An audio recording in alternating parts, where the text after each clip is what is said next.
Perhaps we need some outside universal threat to make us recognize this common bound. I occasionally think how quickly our differences worldwide would vanish if we were facing an alien threat from outside this world.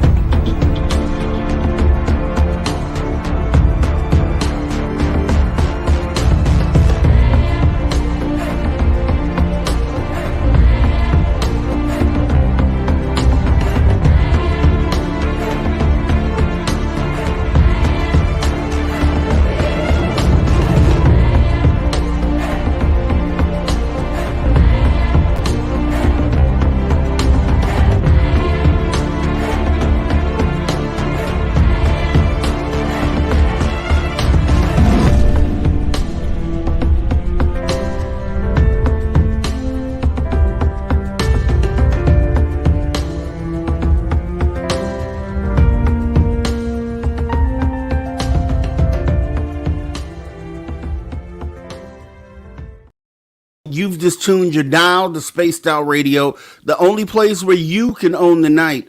I am your host, Mr. Robb G, and tonight we'll be broadcasting to you on the terrestrial affiliates across North America and digitally on TalkStream Live, KPNL, and Odyssey Radio. Remember, you can access our archives for free at youtube.com/Spaced Out Radio. And while you're there, please consider hitting that subscribe button, please. Don't forget to follow us on Twitter and Instagram at Spaced Out Radio and at Spaced Out Radio Show. Our website is spacedoutradio.com, where the options are endless. You can stay up to date with the SOR Newswire, get some official Spaced Out swag, plus rock out to some Bumblefoot, and so much more. Tonight we're going to have a fantastic show. We have Marianne and Dave with UAPPD. All right, so this is the Unidentified Anomalous Phenomena Police. This is something that definitely I am into seeing what's going on. You know, it's a little different, right? It's different as far as what we look at and what we're used to in this space. So it should make for an awesome conversation tonight. What I want to do is go ahead and bring in our audience here, right? So we have the gold position, silver, and bronze, and let's see who got what tonight. Let's see. Taking a look at this, and I know I've been warned ahead of time. So it's going to be Race Fan. Let's see. For Friday, that would be actually Laura Lobbs with the gold, Race Fan with the silver, and then Mothman with the bronze. Let's go ahead and bring everybody else into the show tonight. Race Fan. Good evening, Rob. Good evening, Race Fan. Right back to you. Mothman stepping on in with the Woo Tribe with the horns, alien head emoji, smiley face guy, and thumbs up. Love it. Let's go ahead and get it in. Thanks for coming in tonight. We have Deb from Sacramento. Says, hey guys, no wrenches, but bring in the love. Okay, I love that, Deb from Sacramento. Thank you for coming on in and supporting the show tonight. We got Lee the Bee saying, hey Race Fan, good to see you. Hey Lee the Bee, shout out to you. Thank you for coming on in tonight. All right, let's see. We got Browndorf in the building here saying good evening. Thank you, Browndorf, for coming on in and supporting the show. You know what I mean? This is a normal Monday through Friday. This is Dave. I'm filling in for Dave Scott, by the way. I don't know if I didn't say that earlier. I am filling in for Dave Scott. Dave Scott is okay, guys. Let me just make that clear. Dave Scott is okay, even though there's been inclement weather out there in Nebraska. So overall, hope everybody else is doing good, Robin and everyone else who's in Nebraska. So shout out to them. Let's see, going down the list, we got Paul DeMond saying, Woo Train coming. Woo Train is here. Thank you for coming on in, Paul DeMond. We do appreciate you. Thanks for showing up tonight. We got Lightwalkers in the building saying, sounds so fascinating. Can't wait. Hello, Rob. I'm with you, Lightwalkers. Something definitely different. We're not used to this part of the conversation, so I can't wait for us to get into that. which we will be doing pretty soon here. Who else do we got here? We have Karen in the Woo Train saying, hi, Dave and SOR. Glad April's almost over. May should be energetically calmer. Okay. I like that. I like that forecast. Do appreciate you coming on in. Karen in the Woo Train. We got Carl Bittner stepping in saying, hi, Rob, and all of you spaced out peeps. Thanks for coming on in there, Carl Bittner. Janice Roberts saying, first timer to chat, but been following Dave forever. Okay, that's awesome. Dave is definitely normally here Monday through Friday. Right now, he is out of town on business. So I stepped in for him for Thursday and Friday. And then we get into the after hours, which is my normal show, which is Saturday and Sunday. 8 p.m. Pacific until 11 p.m. Pacific. You got the Cryptid Huntress on Sunday. 7 p.m. Pacific until 8. So you watch her show. You come right on over here to the after hours, and we end off the weekend right here, Spaced Out Radio. And then Dave Scott picks it back up on Monday through Friday, 9 p.m. Pacific until midnight. So this is normally his jam, so we're going to run it like he would. And go ahead and getting down the list here. Looks like, and thanks for coming in. Welcome to the show, Janice. Thanks for coming in. We got Samantha Hazelwood Gray saying, good evening, Rob G and SOR heads. Thank you for coming on in, Samantha Hazelwood Gray. We appreciate you supporting the show. We got T-Bone in the building saying, hi, Mr. Rob G, and thank you. Well, thank you for showing up, right? As I said, 50% of getting this thing done is you guys coming on in and supporting the show, right? So we do appreciate you doing that. I appreciate you showing up here for Spaced Out Radio. Thank you very much, T-Bone. Let's see, getting down the list here. Cosmic Joe Chronicles saying, hey, what's up? What's up, Cosmic Joe Chronicles? Definitely glad that we could go ahead and get in to getting this show on for you. So thanks for showing up here. Let's see. Deb from Sacramento kicking off the super chats saying, happy Friday, y'all. Let's get this party started. That's what I'm talking about. Let's definitely go ahead and do that. We definitely intend on getting the show going tonight. Let's see. We got Susan Place saying, hello, friends. Good to see you. Good to see you right back to you, Susan Place. Thank you for showing on up. Thanks for coming into the after hours. We got Paul DeBon saying, woo, woo. Thanks for coming on in, Paul. Appreciate you. Yeah, Dave's not here, but Rob is. They had some tornadoes in Nebraska today. Just right.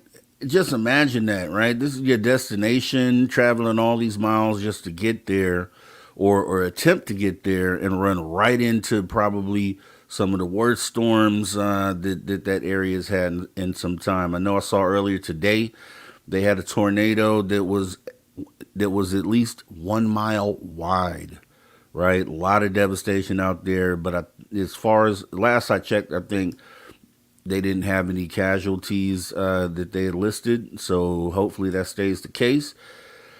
And hopefully Dave gets to his destination, man. A lot of miles to travel to not get to your destination. You know what I mean? So looking down the list here, we have Susan Alloway in the building saying, hello, everyone. Hello, Susan Alloway. Thanks for showing up tonight. Let's see. We have Andrew Gnomes Trucking.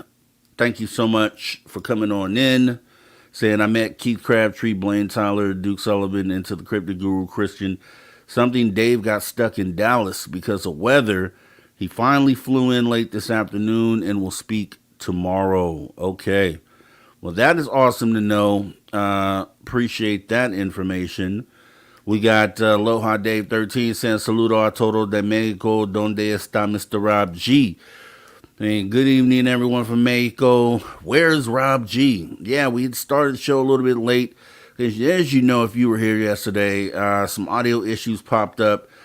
And I think the gremlins are still in the system. So we're going to do it like we did it last night. And we're going to run audio through the phone once we bring our guests up here. So we'll do that because the gremlins are still there.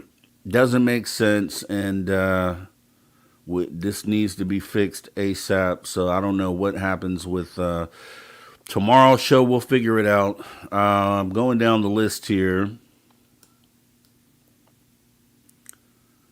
Going down the list, and I think that's pretty okay. We got JSCO77 saying, hiya, folks. Thank you for coming on in, JSCO77. We got Just Men saying, howdy, everyone. Howdy, Just Men. Thank you for coming on in. We have the Gansfield Files podcast. Thank you for showing up here with your horns up.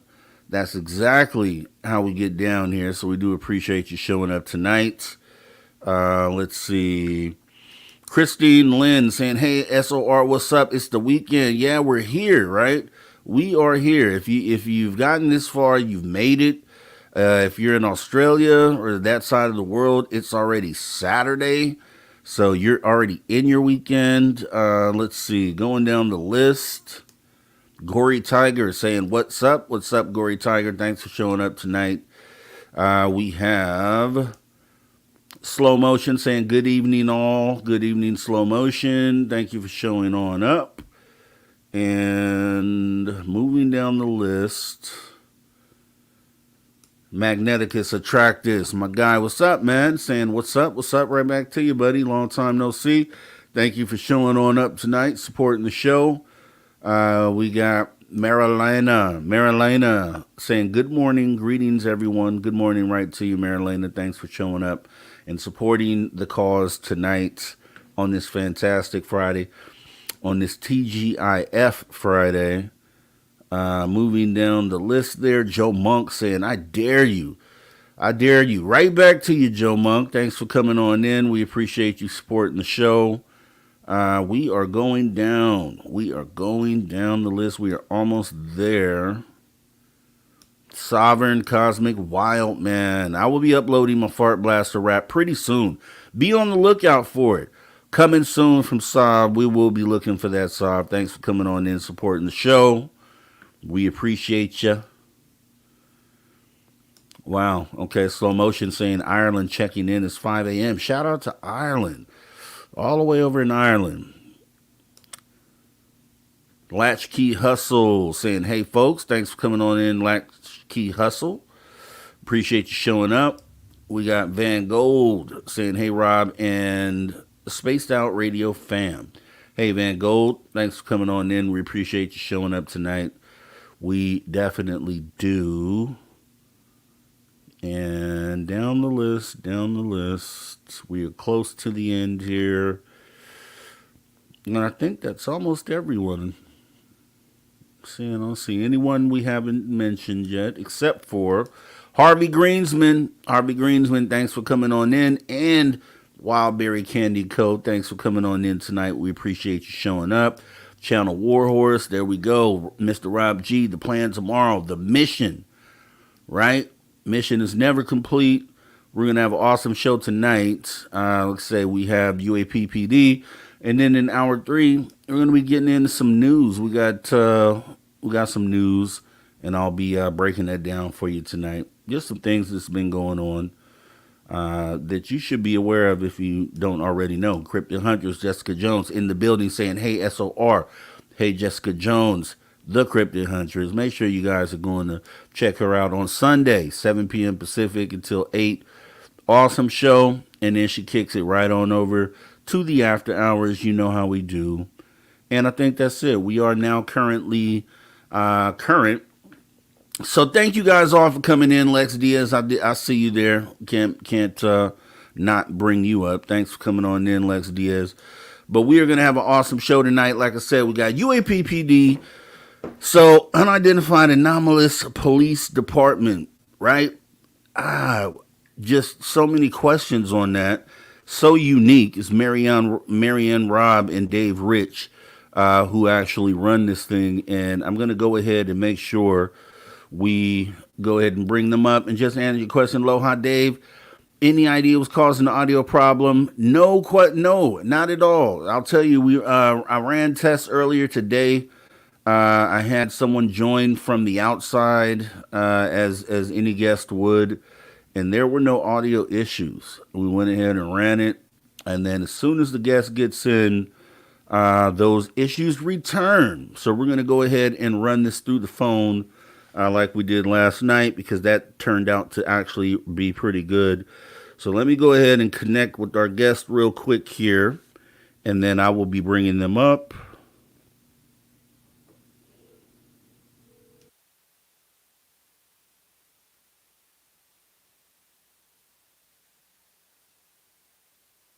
All right, and I do have our guests online, so let me go ahead and bring them up here to the stage. None other than Dave Rich and Marianne Robb from UAPPD. And hi, how are you guys today? Good, thank you. Great to be here. Thank you. No problem at all. No problem at all. You guys have an interesting thing going on with UAPPD. I have a lot of questions to ask about that, but just kind of getting into this at just initially. So I'm assuming you guys both have law enforcement background, and kind of just wanted to know, at what point in time, how did this merge into getting into the phenomena? How did this all happen? Well, I was a law enforcement officer in Arizona for 34 years. And also, we are MUFON members, Phoenix Okay. MUFON members. And we were at a meeting one night. I've got a background, just noise. I'm not sure if anybody else hears that. But we were at a meeting, and we both were talking, said, you hear stories of the military, the disclosure with the government and dealing with military pilots and airline pilots. But you know what? Nobody's talking about police officers. So I contacted a good friend of ours, Alejandro Rojas, with Open Minds, and I told them about what we're looking at. Have you heard of anybody that's doing law enforcement? Anybody talking about that? And he goes, no. Police officers or law enforcement officers know what's going on. They're seeing things, but they're not talking. So we said, wow, that's fantastic. Hey, we are law enforcement officers. There's over 800,000 law enforcement officers in this country, and they work 24/7, 365 days a week, or days a year, and they're out on patrol. They're looking up. You know that they're seeing things, but they're never talking about it. And we said, wow, you know what? That's something we need to look into. And then my partner here, talking about not talking about anything, I went, wow, that's his story. And I'm going to let him tell about that. That's what made us start this organization. Yeah, let's hear about it, Dave. Okay, so like Marianne, I was a police officer for 25 years. During that time, like she said, police officers are working 24 hours a day, 365 days a year. We're seeing things, but we're not talking about it. Now, the first thing that comes to mind is everybody thinks, oh, it's all part of some grand conspiracy, some big thing where we're trying to cover up stuff that's happening. The reality is it's not that, and it's actually, for the first responders, a more frightening occurrence. So my story has nothing to do with UFOs. It has to do with more of a paranormal interaction. And during the course of this interaction, basically in a nutshell, we got a 911 call from a ghost, which is interesting. It's a good story. So I do a full-blown investigation through the police department to try and get to the bottom of this 911 call. Because initially, we thought it was some sort of prank or a hoax, something like that. So we go through an entire investigation, and I am left with no answer. I mean, we've got video of the phone when the phone call came in. We have the recording of the 911 call. We have a full investigation kind of explaining it. So when I get to the point where I have no rational explanation for it, and we're kind of left with this possibility that it might be something unknown or unexplained, I get called upstairs to the second floor, which is a fancy way of saying the people that are in charge want to talk to you. I get called into an office and they basically tell me, we think you're lying. We think you're making it up. Even though they have the video, they have the audio, they have the entire investigation, and they tell me, you're not going to talk about this. So I end up walking out of this office, not pleased, but I still have 6 years left in my career before I can retire. So all of a sudden things start coming forward and I start realizing if I start talking about this, there is a severe threat to my career. And it's actually not even from my department, but it's from other sources, other things that are involved in law enforcement that could possibly end my career. So that's when the question came up with the conversation between Alejandro and Marianne about why, if these officers are working, and it's not just police officers, firefighters, emergency medical technicians, but if we're working all these shifts and we're seeing things and we're experiencing things that we can't explain, why are we not coming forward and talking? And so when Marianne asked me, I was like, well, I can tell you exactly why, because I had that.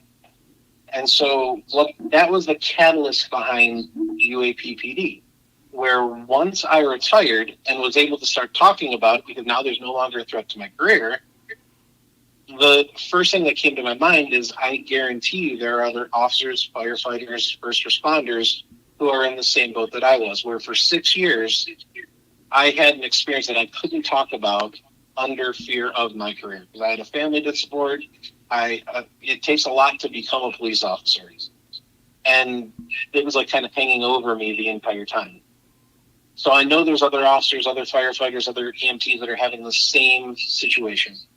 So we kind of came to the conclusion that we were police officers. We were willing to take a bullet for each other when we were working. Now we're going to do it in a different manner by contacting officers, contacting first responders who have encountered stuff, providing them with a chance to get it off their chest, tell their stories, help them try and come to terms with what they encountered. And that could be anything from going there and helping them do an investigation, to try and look into it, all the way up to contacting somebody like a professional or a counselor, somebody that can help them deal with the ramifications. Mainly because as an officer, we're trained to go into every situation. Ultimately, you're going to handle the situation and then come out. Well, now they're encountering things that there is no clear-cut, easy explanation that we can handle. So there's a lot of trauma. There's a lot of questions. And so that's what we're trying to help officers do. And in the process, chronicle these stories, put them out there, because ultimately the stigma that we're talking about, the easiest way to kind of get past it is to help the idea of the paranormal, UFOs, cryptids, ghosts.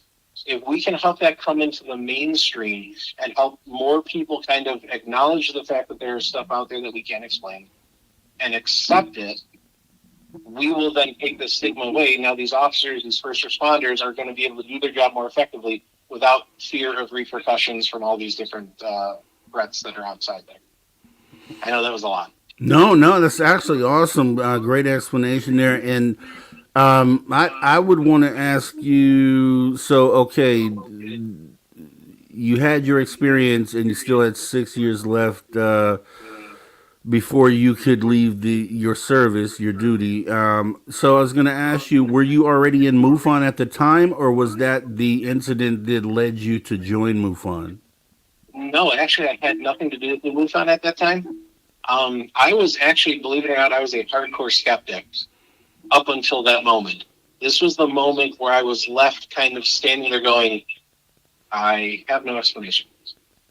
I didn't actually get involved with MUFON until probably 4 years later. And it was basically through Marianne and through Stacy Wright, who's now the chapter state director for Arizona. I actually worked in an area where Stacy was working. I kind of went into the office one day and we kind of just started talking. And then she's kind of, we kind of led to the story of UFOs and things like that. Because I was still at that point where I wasn't going to talk about my experience because I was still working as an officer. but we got to talking about UFOs and things like that. And that was when she told me, hey, have you ever heard about MUFON? And I was like, well, yeah, I kind of heard of them, but I don't really know a lot. And then she told me that she was affiliated with them, and it kind of got me involved. And that's how we actually ended up becoming field investigators for them for a while. And now we're actually helping train the field investigators in how to interview, how to gather evidence, how to conduct a good investigation. Wow. So once you started looking into this and kind of made this a thing, what was the response or what was the reaction from the police department once you started trying to catalog cases? Were you, were they standoffish? Were they welcoming? Or what was the atmosphere? Surprisingly accepting. We had a large number of people who I was not expecting to actually be kind of welcoming and helping. We've received numerous reports from officers from our own former department to other departments all over the Southwest, some other areas, New York, Texas, California. Yeah. And there are still some people that are hesitant. And one of the things that we pride ourselves on is if an officer has an encounter and they want to come forward and talk about it, we will not divulge their name if they don't want it. So we let them dictate how far we go. Because we've had some officers who have been like 100%, you can use my name, I'm already retired, I'm so close to retirement, you can use my name, you can use my whole full story. And then we've had other officers who are like, hey, I just got promoted to sergeant. I can't have my name out there, but I want to tell you this story because it's been eating me up inside.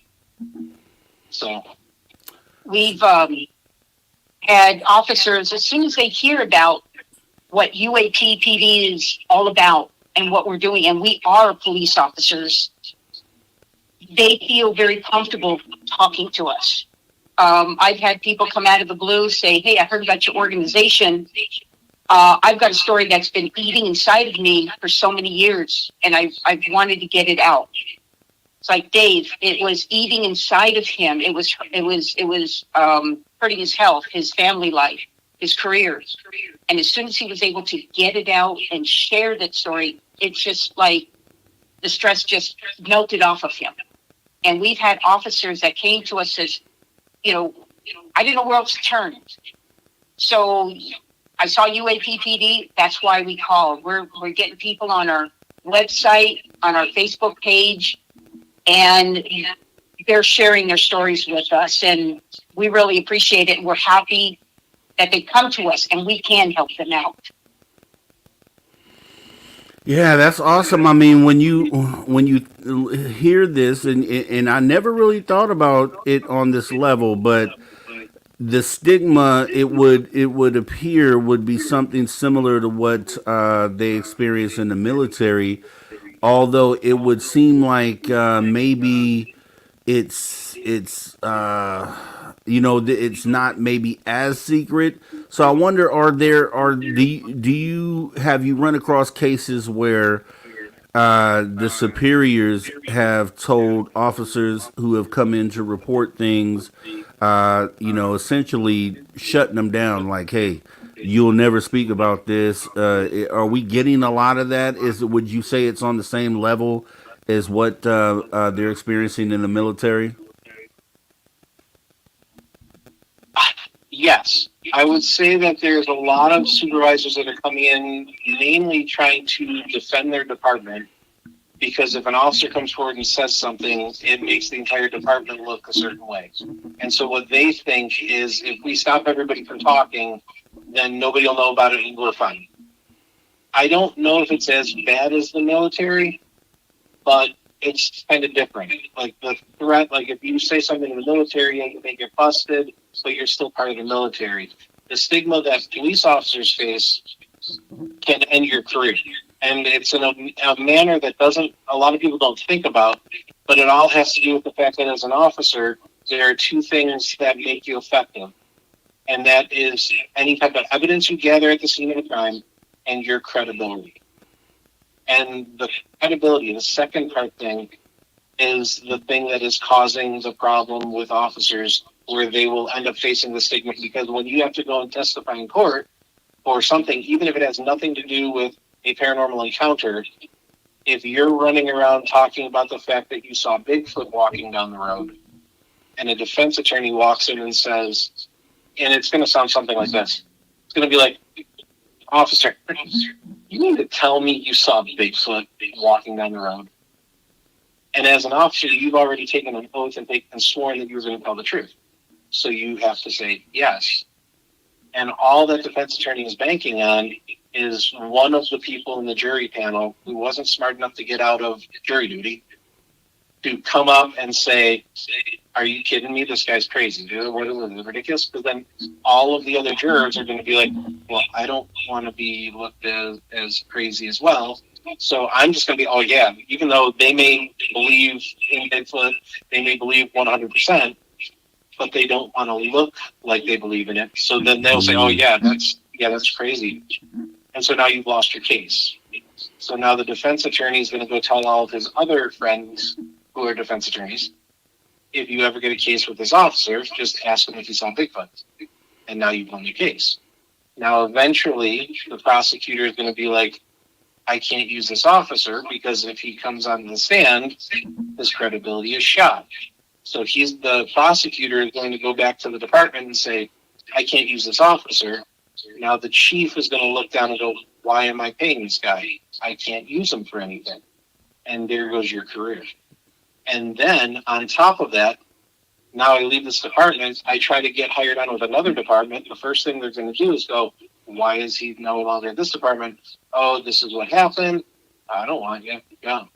And your career is over. Wow. And so those are the things that as officers, we have to severely think about what are we going to say in those situations where we're not under oath. I'm driving on the street, I see a light in the sky, I go to a house, I see an apparition. Maybe I'm just going to keep my mouth shut because I don't want to go down that road and see where it ends up going.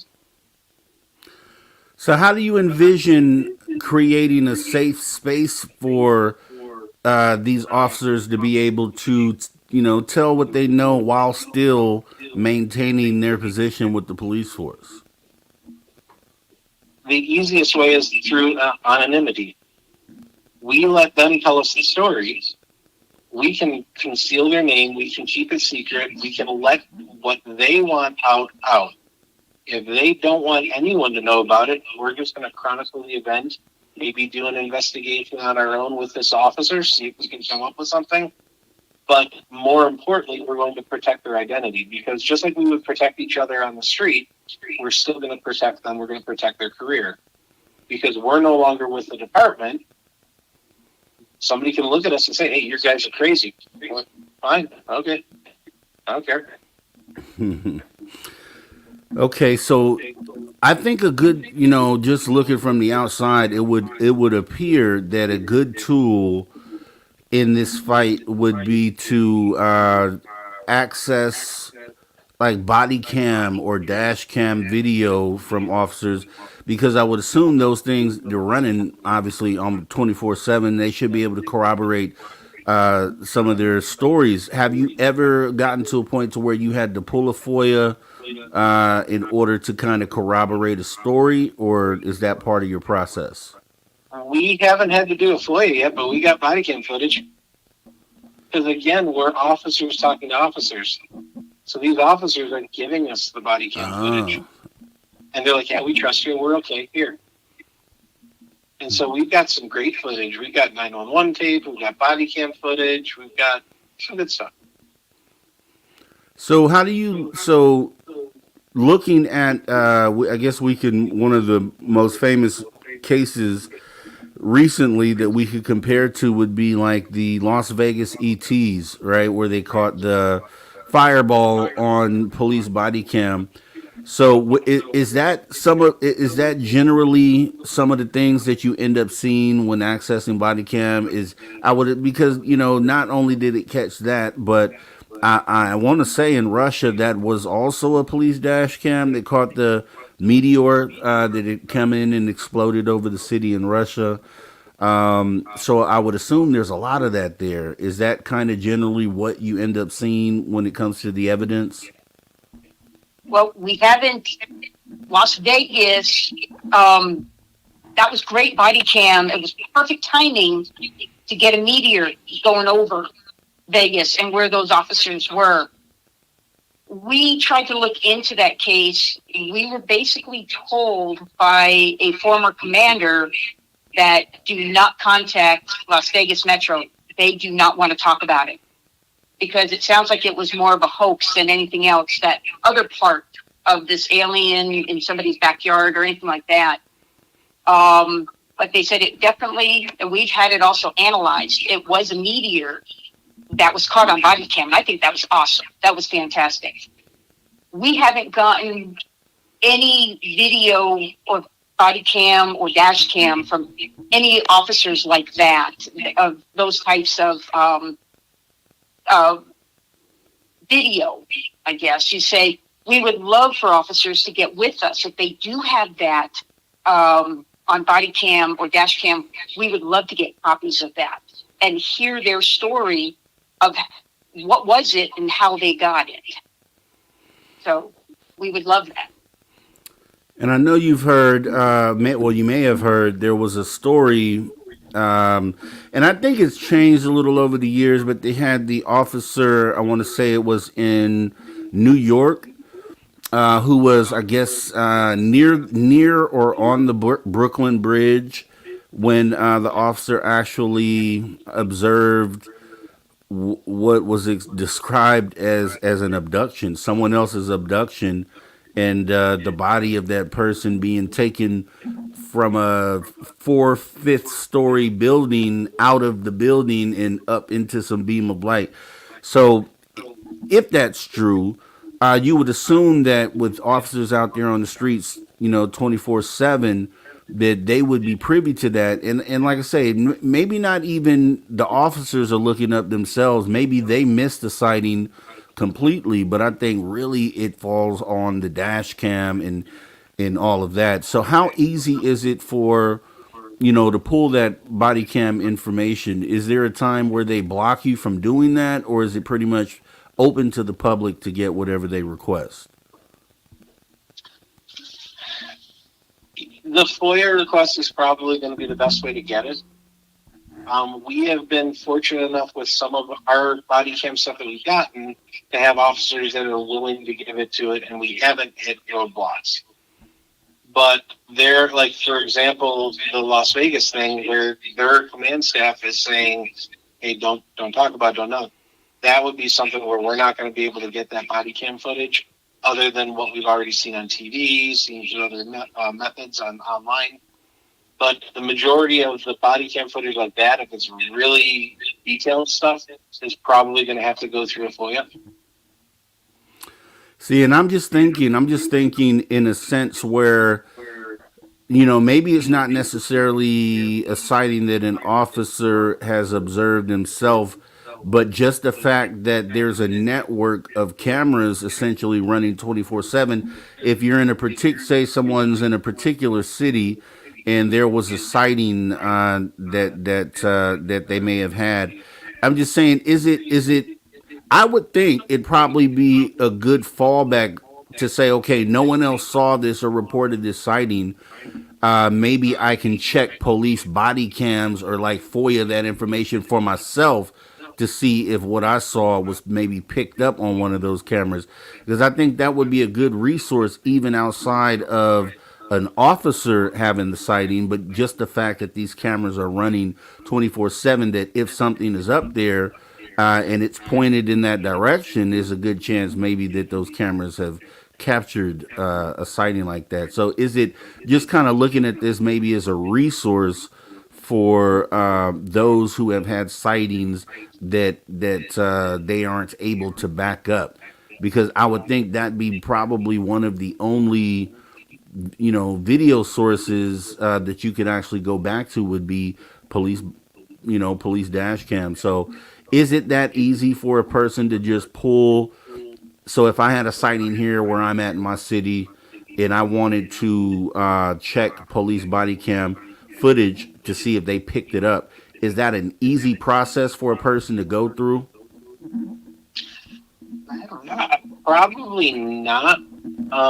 If you have a time frame or a window, because kind of the same reason that you're saying why it would be such a great resource is the reason why it would also kind of inhibit you.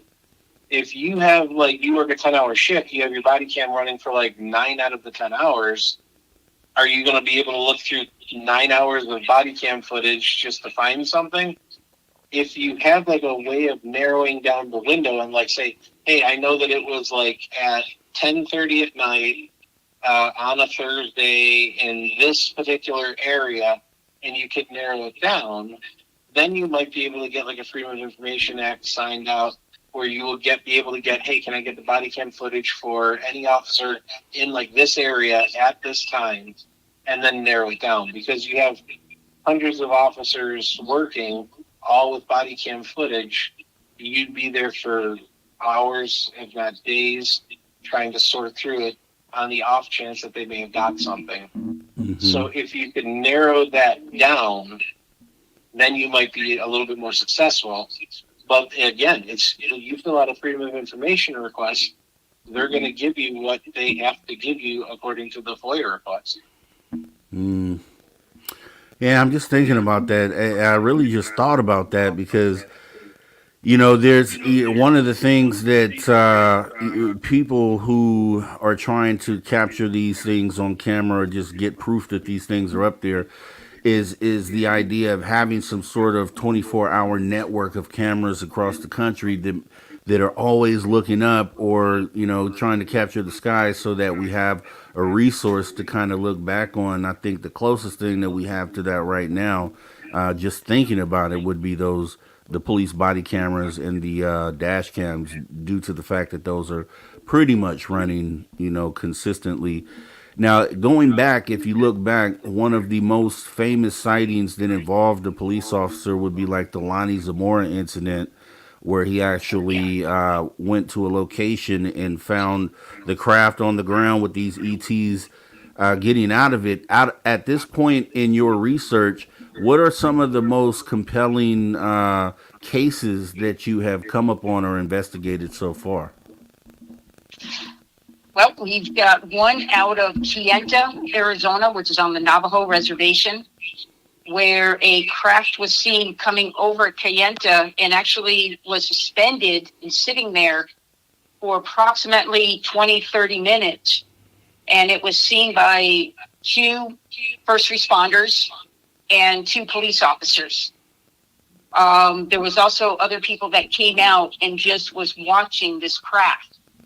And it was approximately 100 or so feet above them. And one of the ambulance drivers, when she came out of their office, she literally ran right into, or I should say, under the light of this craft. And her hair, she had long hair, and her hair was literally standing straight up and down. Wow. And the other ambulance driver, she was kind of laughing. She was a native lady, and she was kind of laughing, and she was actually playing with her friend's hair, going back and forth like this while it was standing straight up. Like I said, they sat there, watched the craft for about, had to be about 15, 20 minutes or so. And it then slowly started moving over the airport. The lights on the airport were just kind of going crazy. This was about 7 o'clock at night. It was dark. It was during the winter hours. It went over the airport, and then it shot off toward Monument Valley. And everybody basically just stood there going, what did we just see? Never saw it again, but that was one of the reports. That happened in 2013. And nobody was talking about it to just recently is when I got the report. And I actually went to Kayenta and spoke with the folks about that.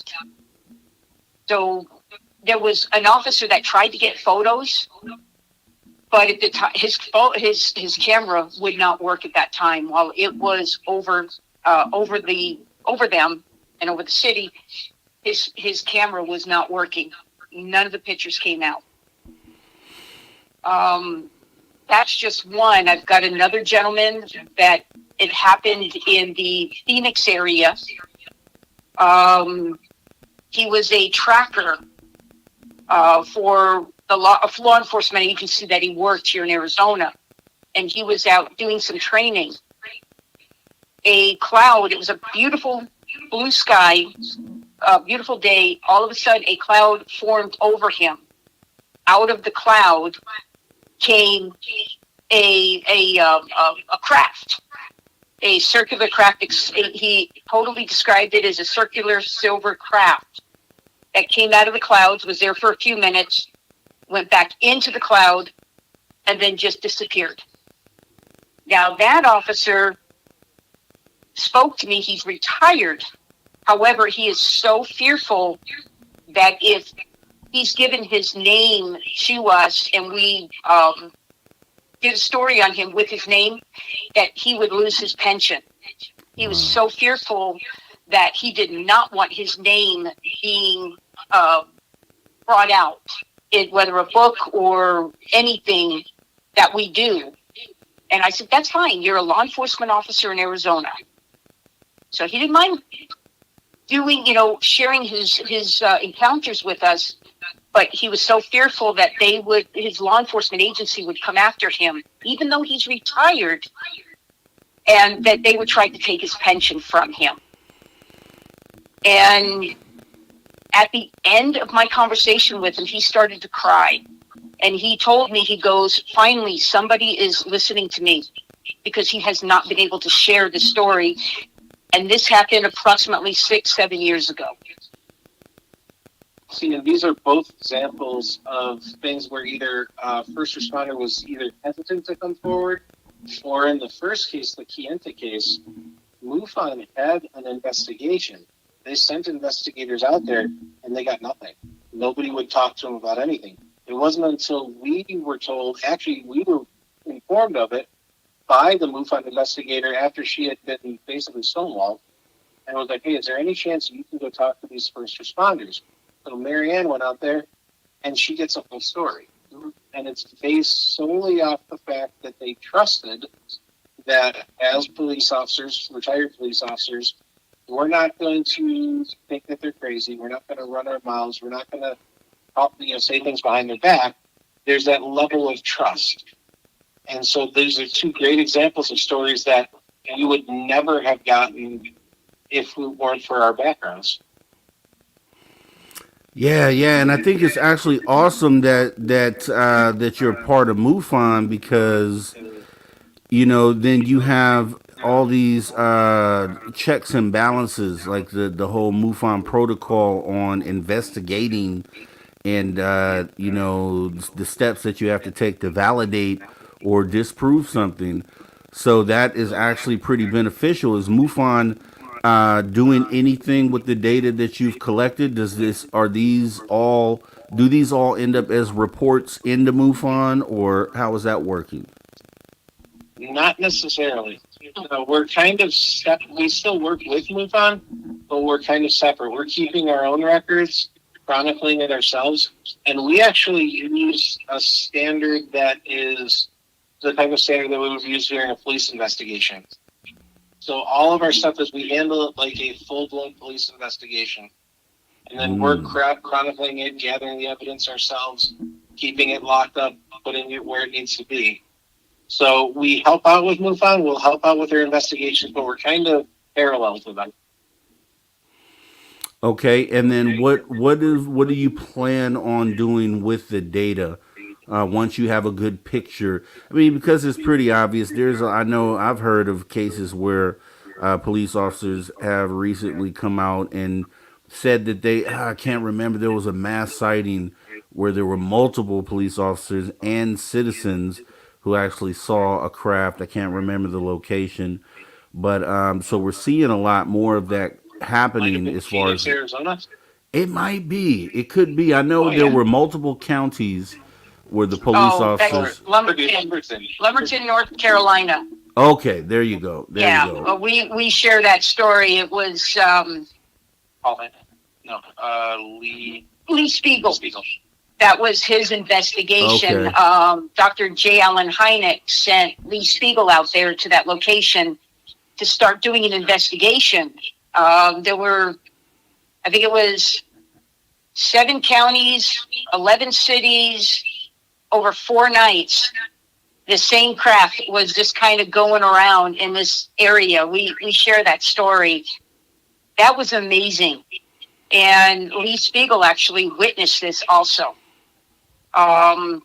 It was quite a few years ago, but I would love to be able to contact one of the officers from that area to get their story of their encounters. What did they see when they encountered this craft? But we just got it from the Lee Spiegel, his report. So that was amazing. That's an amazing story. It is. It is. And it's just like, the within the UFO field, when it comes to government and their investigating of it, they've drawn a line in the sand where they say only evidence that comes from military cameras and sensors is these are the only sightings that matter. And I would wonder why they wouldn't include just commercial pilot and police officer data in there. Do you find that there is that they are open to receiving some of the data that you are capturing currently, or what is the situation there? Well, the military, we're not sure when it comes to that. And our biggest thing is what we're finding is law enforcement officers don't want to talk to MUFON. They don't want to talk to military because, again, the ridicule, the stigma that's put on the law enforcement officers. Mm-hmm. So they keep it inside. I think of course, it's easier for us because we are law enforcement officers. We've been there. We've done that. Mm-hmm. And we tell people this is a quote unquote safe zone for them to share their stories with us. I don't know if they would talk to the military. I don't think they would even talk, just like we had the Kienta case. The law enforcement officers and the first responders weren't talking to the MUFON investigators.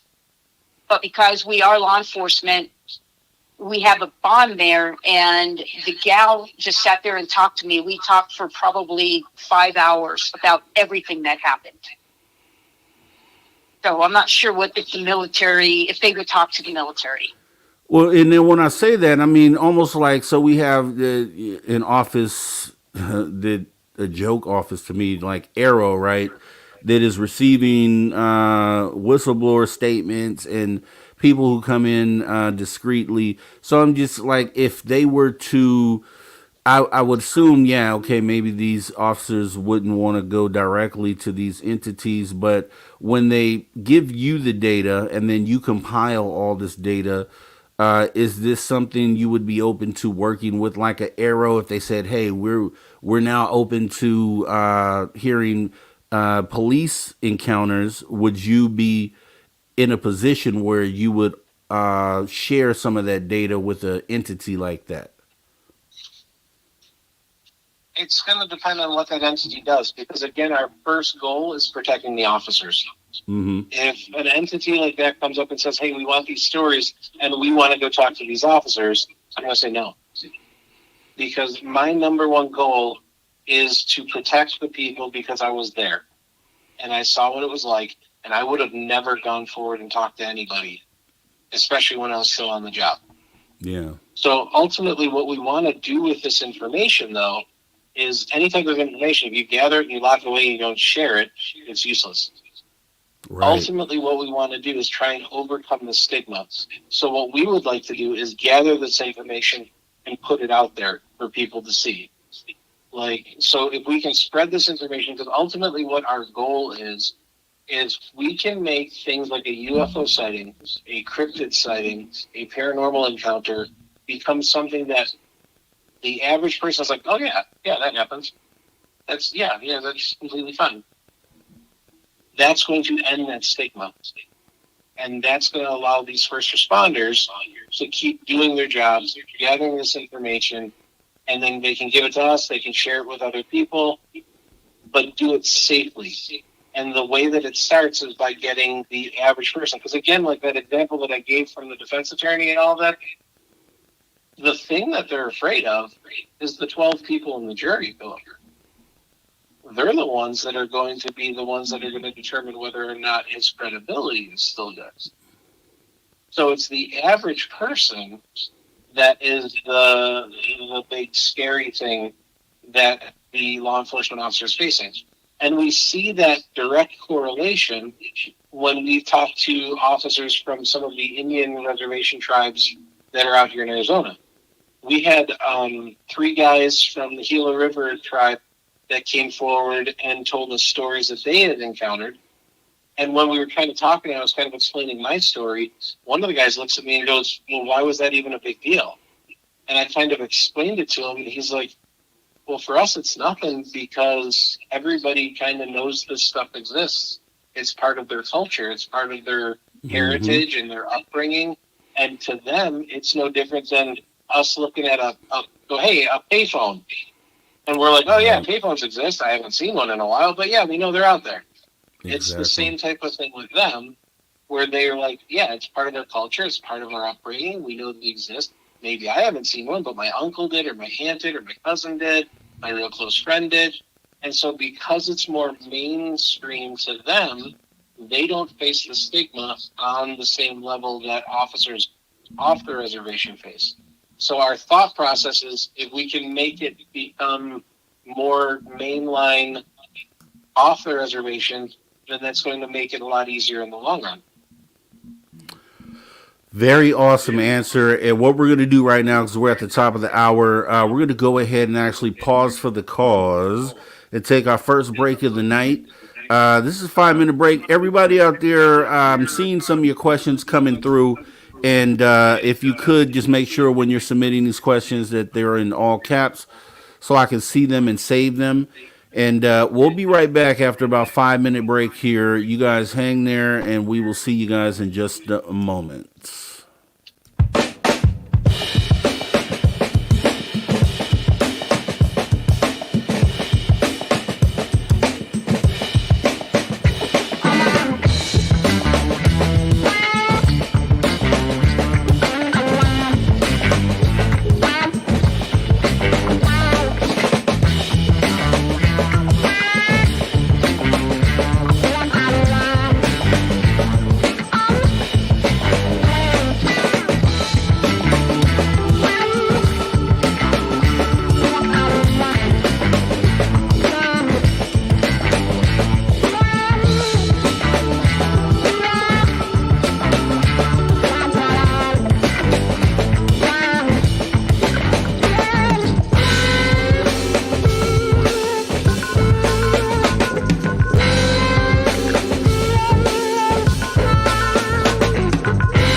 All right, welcome back to Spaced Out Radio after hour number 2 with me, your host, Mr. Robb G.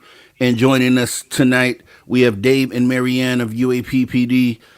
We've been talking about some good stuff here, so I kind of wanted to go ahead and get into this question right here. Just kind of starting this off, if you had to guess at this point, throughout your research, how many officers do you think are out there that what percentage have potentially seen something and they just haven't come forward to say anything about it? Well, right now we have probably about 60 stories. Wow. From police officers, and a lot of them are one officer, and I have 3 stories per that officer, and that's what we have. So if you're looking, and we've only been doing this for a couple months. Oh wow! Okay, just about a year. About a year. About a year now. I'm going to say we might have only maybe 10% of law enforcement officers all around this country, not just these states. I should say not just country, but the world. I know there's got to be officers around this world that have seen things that they can't explain and they've not talked about it. So I don't even know, 60 or so stories that we have. I don't even know if that's even 5%. It's not scratching the surface. Well, yeah. For example, 50% of these police officers have experienced something. You say 50? 50, yeah. Wow. Me, she has. Well, so there you go. 50% of these two officers. There you go. That's a start right there. Okay. Yeah. And truthfully, I would have to imagine that it is gonna sort of mirror even the public, because the public stigma is there too. Obviously, not as strict as maybe what you have to deal with the law enforcement, but there's definitely, like, in the public, I would have to say probably the same thing. Maybe 50, probably 60% of people who just are scared to report or just haven't reported for one reason or another. And I think that probably will end up paralleling or mirroring what you end up finding with law enforcement. And the fact, I guess the bottom line is really that the things that people are reporting and seeing are there. And I think that's really, the baseline to all this here. Now, people are thinking, just and we've had that happen too, where officers, we may hear they have a story and then they back out because they're still nervous, because we're not 100% as far as success rate with guys. We'll have people that'll be like, oh yeah, hey, I have this story, and they'll start to say it, and then all of a sudden they'll clam up. And so we have more stories that we know are out there that we just haven't been able to convince them to come forward and tell.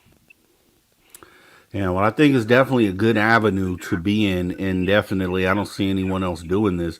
And it's definitely, like I said, that resource right there that you're tapping into, I think is going to be a key to a lot of sightings, because the fact is the police are on the streets 24/7, and these things are just, so anything that happens, there's a great chance that they probably be the ones to see it. With that being said, we've talked about them, seeing things like UFOs or potentially catching things in the sky. But from what I've understood, some of these officers are catching things like cryptids as well on camera. Do you have any stories or accounts of that happening? We don't have it on camera because this happened a little bit. Well, it wasn't a dash cam. This was a investigator. As a matter of fact, it was a investigator with our department, and the guy's name is Noah. And he told me about a story where he was driving up a highway called 89, which is a very small highway. It's a 2-lane highway that goes from Flagstaff up to Page, Arizona. It is a very dark road. It's on the Navajo reservation. There's no houses, no trees. Picture this area being like Mars.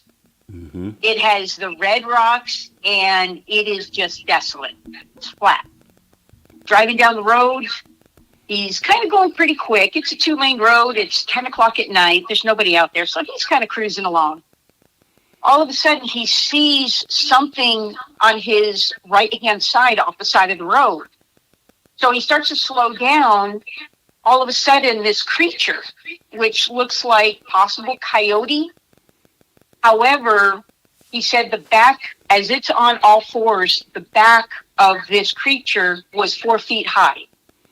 Wow. So this creature starts going across the road from his right side to his left, and is slowly going across.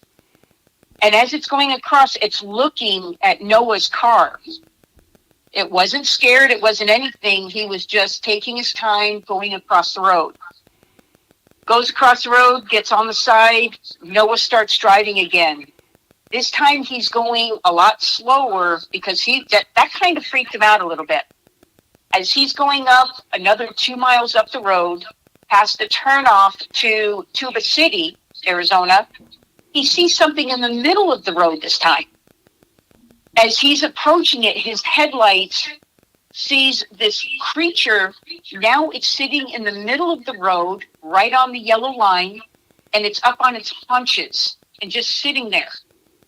As he's going by, this thing literally just, with its head, actually follows the car as the car is passing.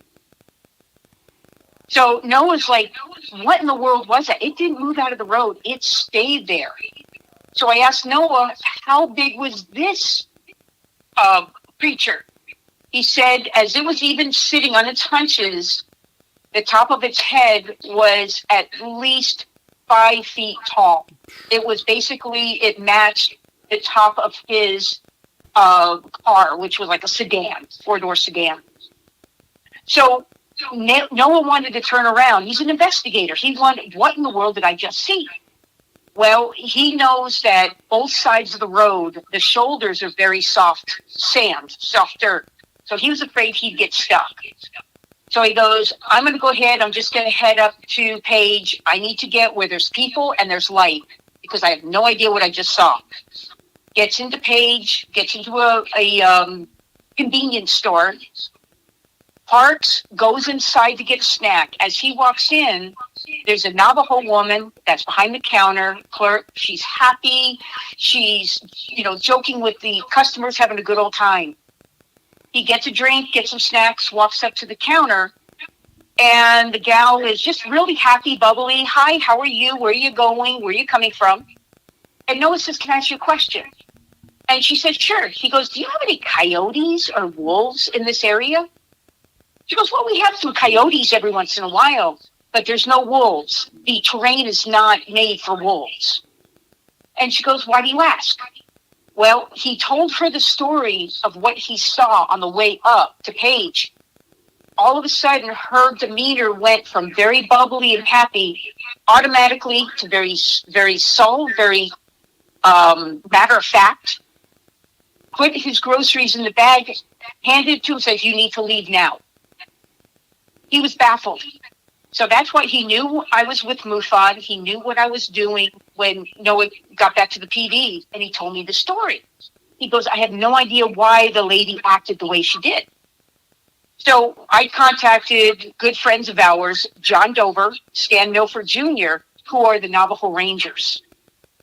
They're both retired, and they started an organization called the Paranormal Rangers. I told them the story. Well, they told me that he saw a skinwalker.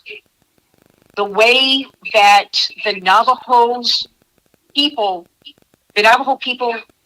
do not talk about skinwalkers, or they're called shapeshifters. Not only during the day, but you never talk about them at night. And we believe that's why the lady acted the way she did. She knew it was a skinwalker, and she didn't want to say anything. And he had a kind of a spirit on him. And if they started talking more about it, she was afraid that whatever was on Noah would be left behind to the store, at the store. So that's why she said, you need to leave and you need to go. So I asked Noah, I told him, what was going on. I said, would you be willing to contact one of our sketch artists and draw what you saw? And he said, yes.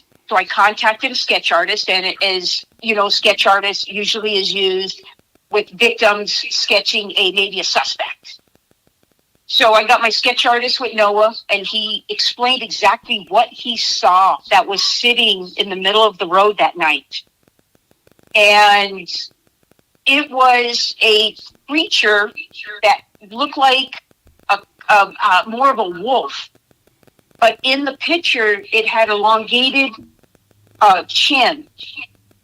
And it almost looked like a cartoon. But Noah doesn't, one thing is he never jokes about anything. And he said, yes, this is exactly what I saw. And it was a very weird type creature. So I told him, I said, with everything that I've been told and the way the lady reacted, is he encountered an actual skinwalker in the middle of the road that night. Wow. So, and that's a perfect place, the area that you're describing, because this is, it's not like the police officers that patrol big cities, concrete jungle sort of thing. You're talking about somewhere where part of your patrol is in the middle of nowhere. So you kind of, it's like the perfect place to experience a lot of the things that you're describing, whether it's UFOs or cryptids along those lines. Now, from what I understand, just like as you explained earlier, so Dave, you have had your encounter or your sighting, so you know without a doubt that what is going on is a real thing, and it's kind of you're on that side of it now. And so for you, Marianne, I know you haven't had an experience. Is it something that you're looking forward to? Or are you looking forward to the day that you have this experience? Or is it something you're not really concerned about? I would like to see something. I don't know if it'd be a cryptid. I wouldn't mind seeing Bigfoot. That'd be kind of cool. But I would like to experience something. I do a lot of fishing. I do a lot of hunting. I am in the woods. I'm out on a boat in the middle of the lake, whether it's daytime, nighttime, and I just haven't seen anything. Yeah. Yeah, I would love to see something. And I would love to be able to catch it on camera, too. I get it. And I know for you, Dave, I know you can feel her pain, right? I know you can, because I have, friends that have never seen anything, but also believe that these things are real and that it's happening. And then I've recently had my sighting, so it put me on the side that you're on now, Dave. And I kind of look at my friend like, wow, like I want, I really want you to have the same experience.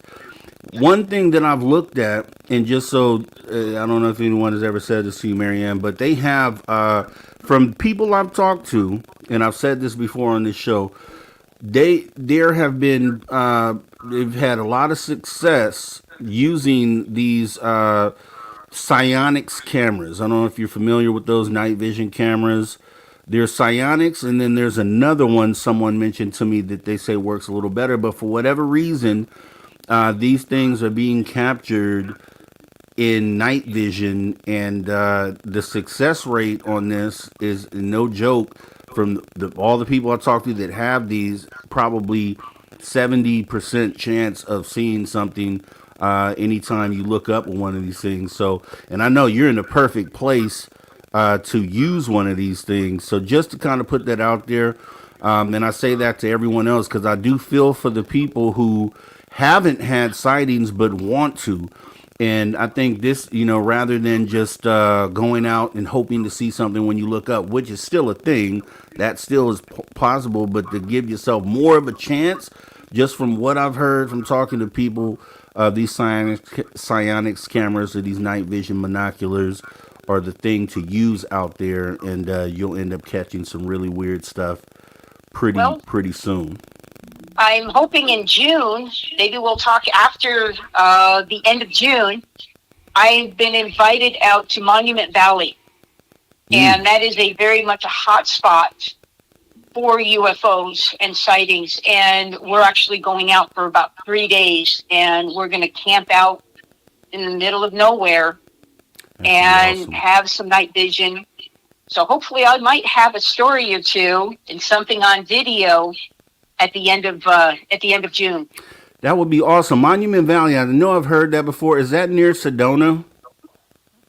No, it's actually up on the Utah border. Oh, okay. Because I think we have Melinda Leslie, who's a friend of the show, and I know she does sky watching out there.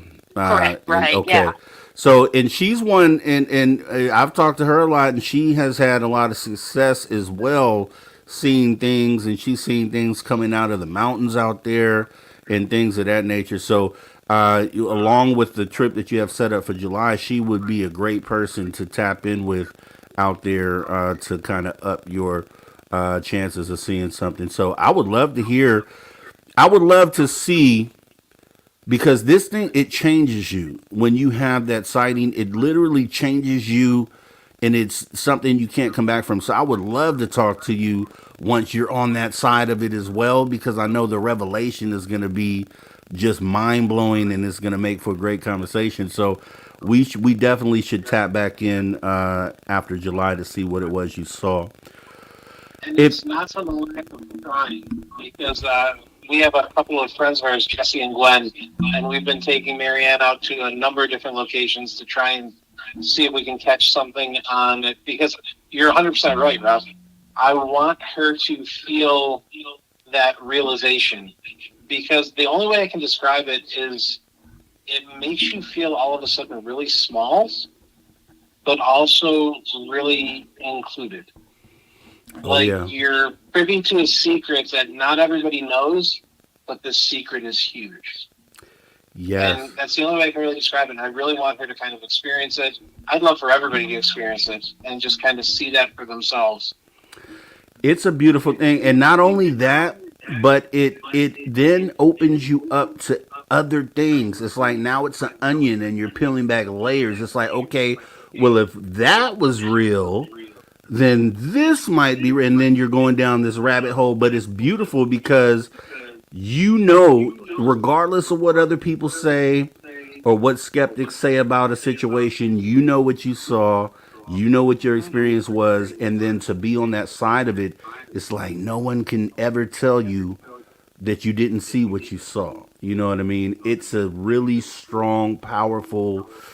It like you said, Dave, it kind of just makes you realize what you are and kind of what your place is, and it's just a really powerful thing. So yeah, and not just for you, Marianne. I hope I say this for everybody out there, because there's people in this audience in the same situation. And like I said, I have a friend who all he hopes for is to have a sighting, and it just kills him that he has not been able to achieve that. So it kind of hits me right here when I hear things like that. But if you were to dig in your bag of stories, what would be probably one of the most compelling instances of someone seeing something that is just kind of mind blowing? His story. I don't know how else to say it. It's definitely your story. It's interesting. I mean, we have audio, we have video of his story. Yeah, I mean, how do you? I mean, so now that you're on the side, obviously you could see how that is possible. But how does that, when you explain that story to someone, what is the usual? How do they respond to you when you tell this story? When we tell this story during our presentations that we've done, we actually play the 911 audio. And we show them pictures from the video, stills from the video, that there's nobody at the phone that the call came in from. And I've had people come up to me after the fact, like days later, tell me that they've had nightmares about what they heard. But the number one thing is this look of awe and like just unbelievable. Like we were just up in Globe, was it 2 weekends ago? Yeah. At the Ghosts of Globe Paracon. And we did the whole presentation, we played the audio, and you could have heard a pin drop when we played it. Because we told them right before we played it, hey, guess what? I just told you this whole story. This is the 911 tape. And we hit play, and they heard it, and literally the look on people's faces it's priceless, because the audio is an intelligent response that you can hear clear as day.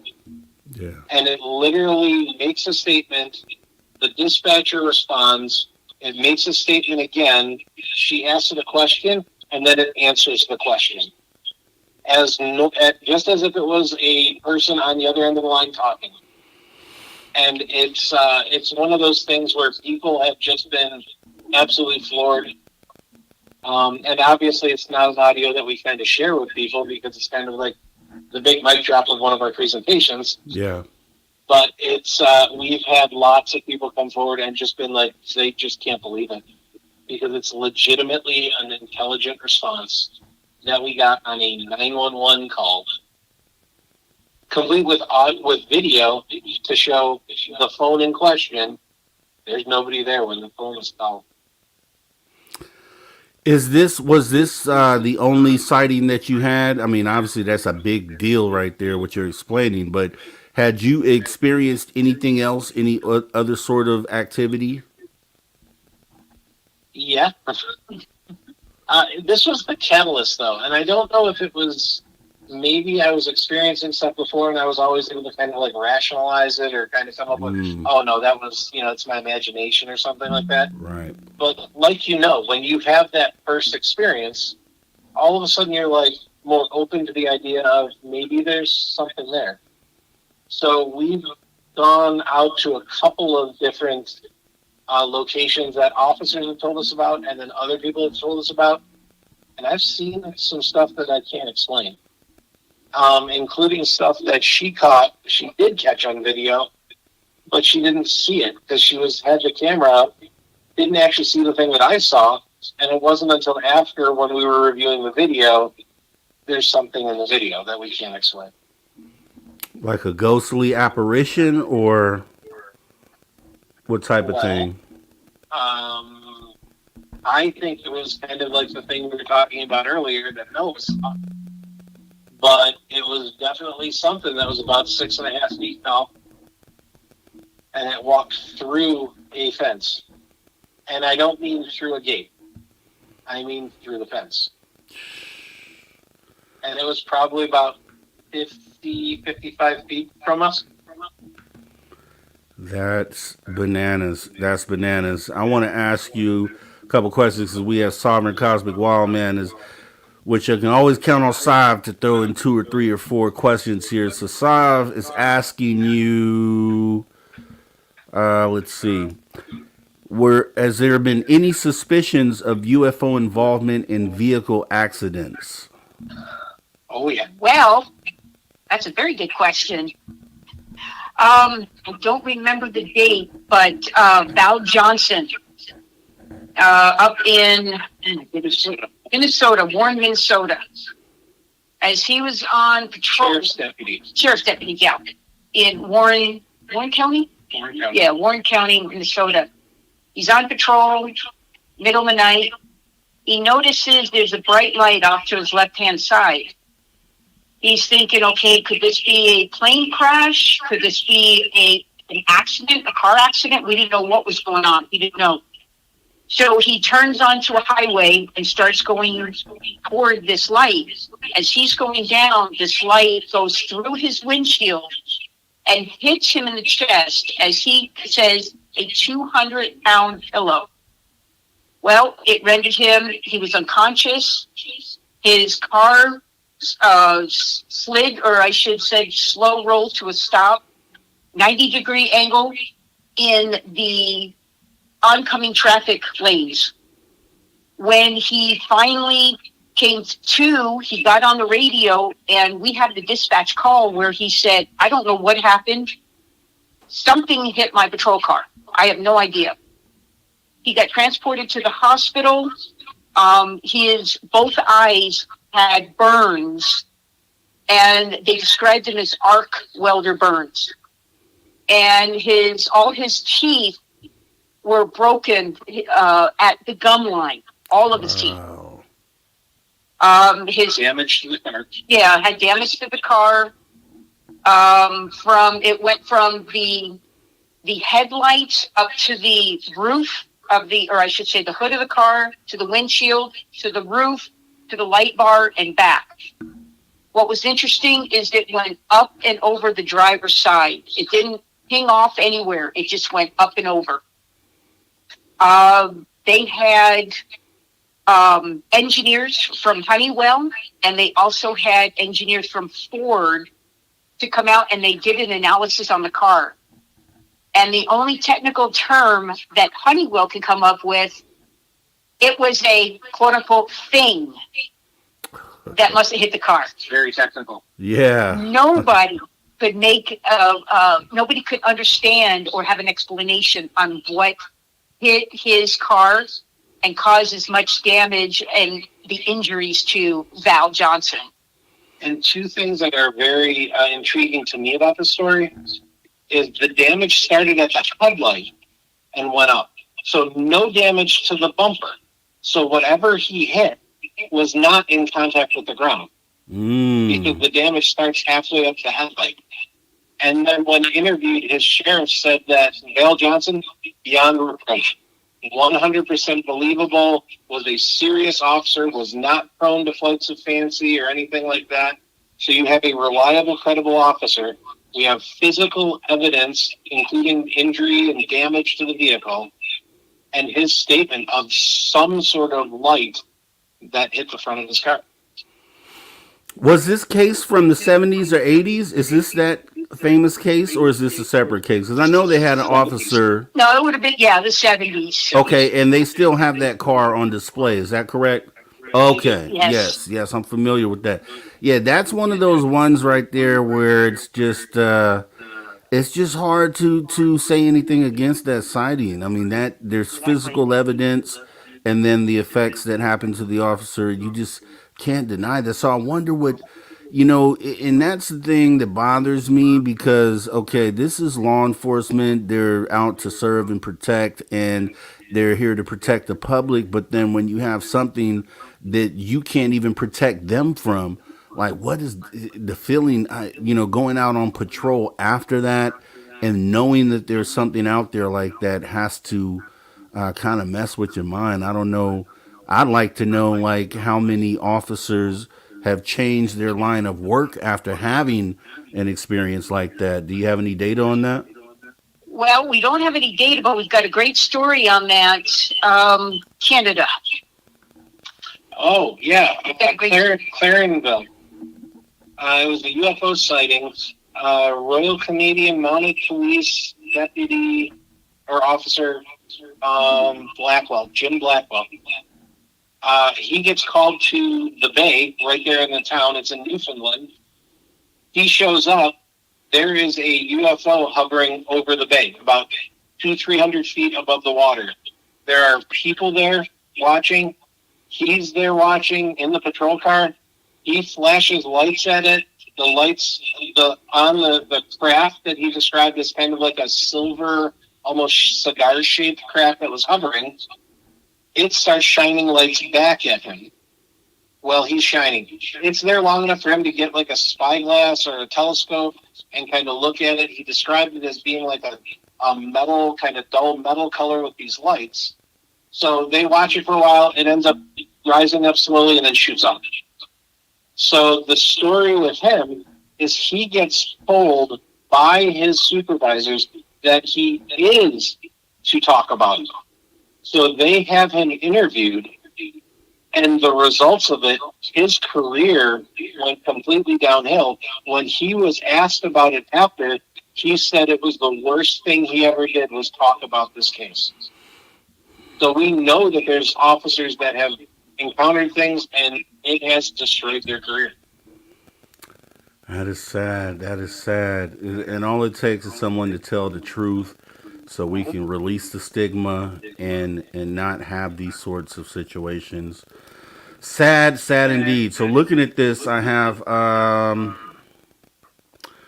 Wildberry Candy Co. who's asking, do you use memory recalling techniques similar to helping victims remember with experiences?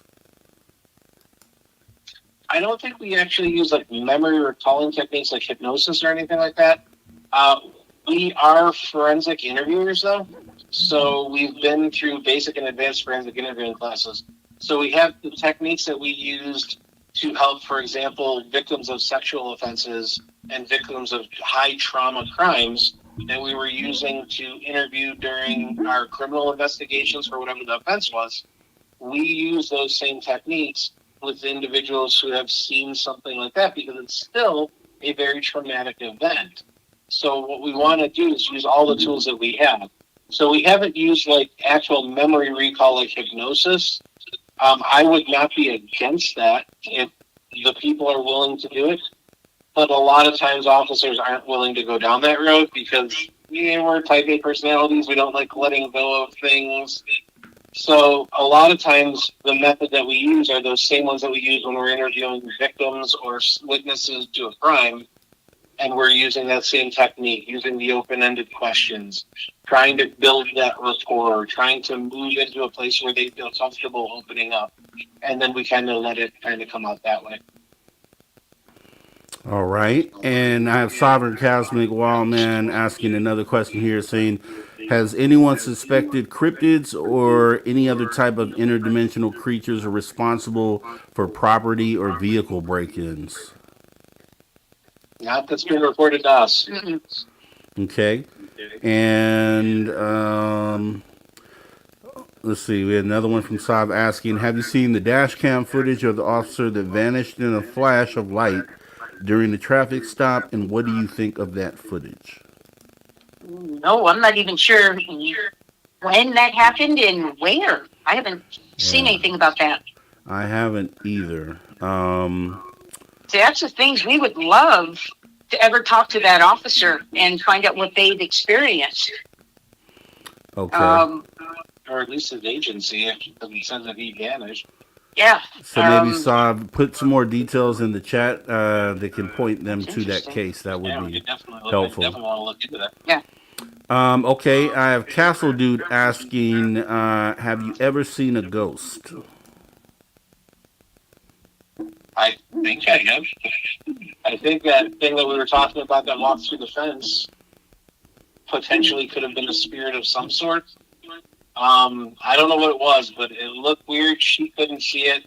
And when we saw the video, it almost looks like a wavy kind of like silhouette of a creature walking through. Okay. And Deb from Sacramento is asking, was there a chapter in your training manual about recovery of, quote, unusual objects or phenomenon? No. No, but the Gila River Indian Reservation officers in their, was it officer manual? They actually have a section where if they go to this one specific area, there's a mission on the reservation that if they are going down the road toward that mission, they have to take their rear view mirror and flip it up. Mm. The reason they do that is that they will see, if they don't flip it up, they're going to see a pair of red eyes in that rear view mirror. Ooh, wow. And if they do that, their policy is that they have to contact basically a medicine man, and they have to have a ceremony to basically smudge that patrol car, the inside outside, because some kind of evil spirit was in that car. And that is actually in their manual. And that sighting that I was talking about was at that mission. Because after we heard the story, of course, we had to go out there and had to take a look. And I had to drive past it without flipping up my mirror. And I didn't see any eyes in the rearview mirror at that point, but we did see something. Okay, and then we got Sasquatch guy asking, do you think UFOs stand alone or are connected to cryptid activity too? We believe that all three are related. So we believe UFOs, cryptids, and what we refer to as the paranormal. So spirits, ghosts, demonic possession, things like that. We believe all three of them are related. There is definitely crossover with all of them.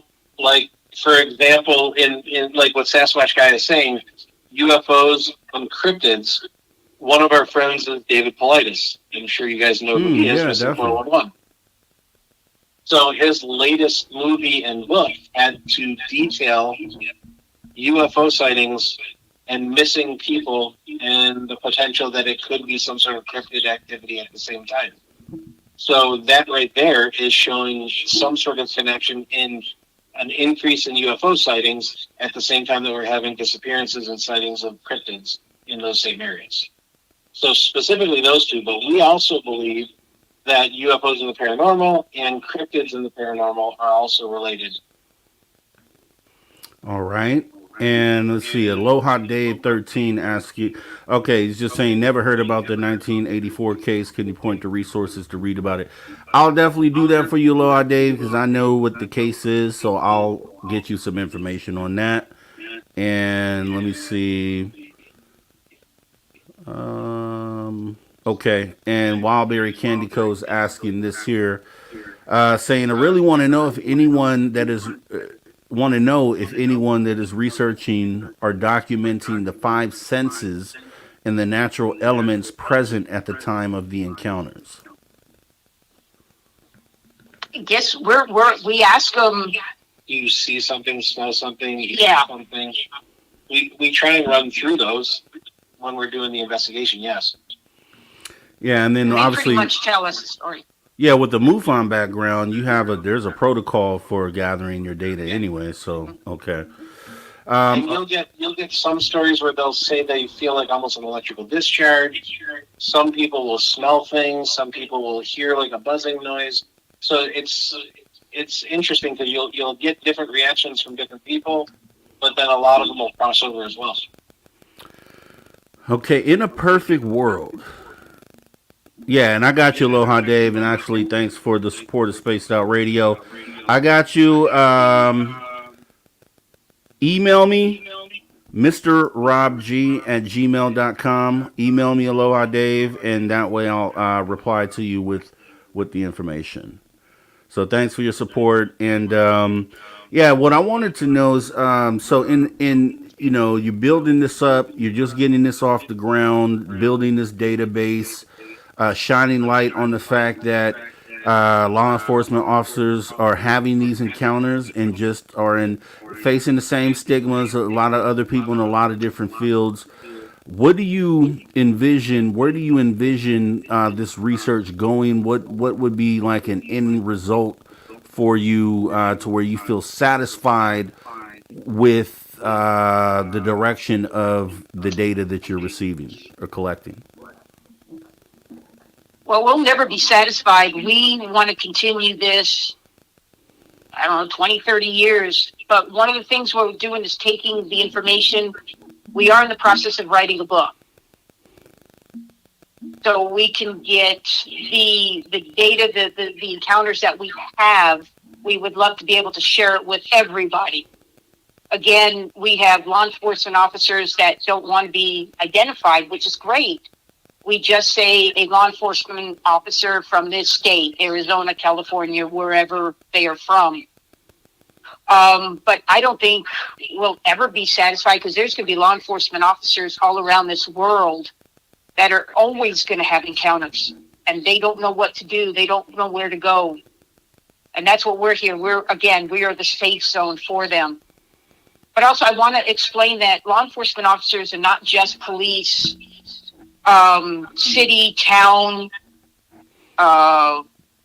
state, county, but we're also looking at the federal law enforcement officers. We're looking at park rangers that are law enforcement. game and fish officers. We're looking at every facet of law enforcement, along with, like we said, first responders, firefighters, paramedics, EMTs. We would like everybody in that realm to contact us if they have any encounters. Yeah, that's actually, I mean, when you put it like that, that's a way larger umbrella. And still the same rules apply because in a lot of those cases, there's going to be video captured from those responders, whether ambulance. So, yeah, that's definitely something good to look at. Let me ask you this. There's the Las Vegas ETs, right? In the whole, I mean, not the Las Vegas, but the Miami Mall incident. I don't know. I'll let you feel about that. We'll get your response here in a moment. But, you know, that was a situation where it happened, and then there were accounts on the ground from people who said what they saw, and then the story that was told on the news about it being behind fireworks. And one thing that a lot of people pointed towards was the amount of police on the scene, and then the fact that most of them were running body cameras. So, if you look at a case like that, do you think there's anything to that? And then would that be something you would spend your time trying to get a hold of? Absolutely. Yeah, we were made aware of that at the. We just spoke at the Phoenix Lights anniversary event, and we were told about that from a person who was in the audience. He kind of came up afterwards and told us about it. We're kind of trying to get some more research done in what the actual events were, but we would love to kind of dive into that deeper. And so, like I said, we just found out about it not that long ago, so we're still kind of trying at that point where we're kind of gathering the information before we can move forward on it. Okay, so you do feel that there's more to that story? There could be. Well, the story that we were given from this individual kind of had some holes in it. There are concerns that I have with certain things that he said happened, but I want to get, obviously, like we do a police investigation, we want to get facts. We want to get that verified stuff, not hearsay. Mm-hmm. So what we want to do is, that's what I mean by kind of getting everything gathered and kind of doing our research. So we want to go through multiple accounts, try and read them over, and start looking for those similarities, and then see what can we do from there. Is there a place where we can try and get body cam footage or security footage from a storefront or something like that? So, but we're at that point right now where we're still trying to kind of assemble the full story because we're kind of getting disjointed bits and pieces right now. And one of the things that I tell anyone, law enforcement wise, if they don't want to share their story with us over the phone, I'd be more than happy to travel to wherever they are. Our story of Kienta, the ambulance driver did not want to talk over the phone. She wanted to talk face to face. Well, the next day I got a hotel room and off I went up to Kienta. And I have no problem, like what happened in Florida, is to go down there and try to speak to officers face to face. He just wants a trip to Florida. Well, that too. But no, anyone that would love to talk to us and that have encounters, but they don't want to talk over the phone because they don't know who we are. If they want to see us face to face, we'd be more than happy to meet them wherever they are. That is awesome. That is awesome. Yeah. So, any of those Miami police officers, if you happen to be listening, definitely reach out to Dave and Marianne here, and please, because any information that you may have on that case is going to definitely be something that helps the bigger picture. And especially if you're struggling, we're here for you guys. If you saw something, you don't know who to turn to, you don't know who to talk to, and you're carrying that weight inside, please give us a call. At the very least, you're going to get somebody that you can trust, that you can get it off your chest. And that's what we need. That's what we need, because I'll tell you what, if we did not have an avenue like that you guys are providing, then you have to wonder if any of that information ever comes out. You know what I mean? Like at any point. So it is definitely awesome that you guys are doing that work. I had a couple of extra questions that popped in here, which is actually a pretty good one. T-Bone is asking, what is your opinion of how police or law enforcement handle cattle mutilations? Well, opinion-wise, I think they're trying to handle it the best that they can. Um, those cattle mutilations, though, are so unique. There are things that don't make sense, like from the type of incisions that they're getting to the parts of the bodies that are being removed.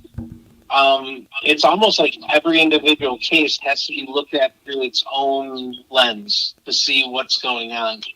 So I'd love to say that they're doing the best they can with what they got, but you're kind of going into an area where there's not a lot of experience directly with it.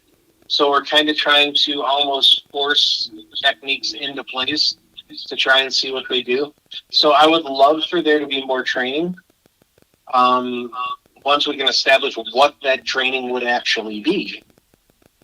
Because it's such it's been going on for so long, you'd think that we would have a better grip of it. But you're talking about things that are pretty much unprecedented. We don't really have a true answer. I mean, you got incisions that look like laser cuts and in the middle of a field.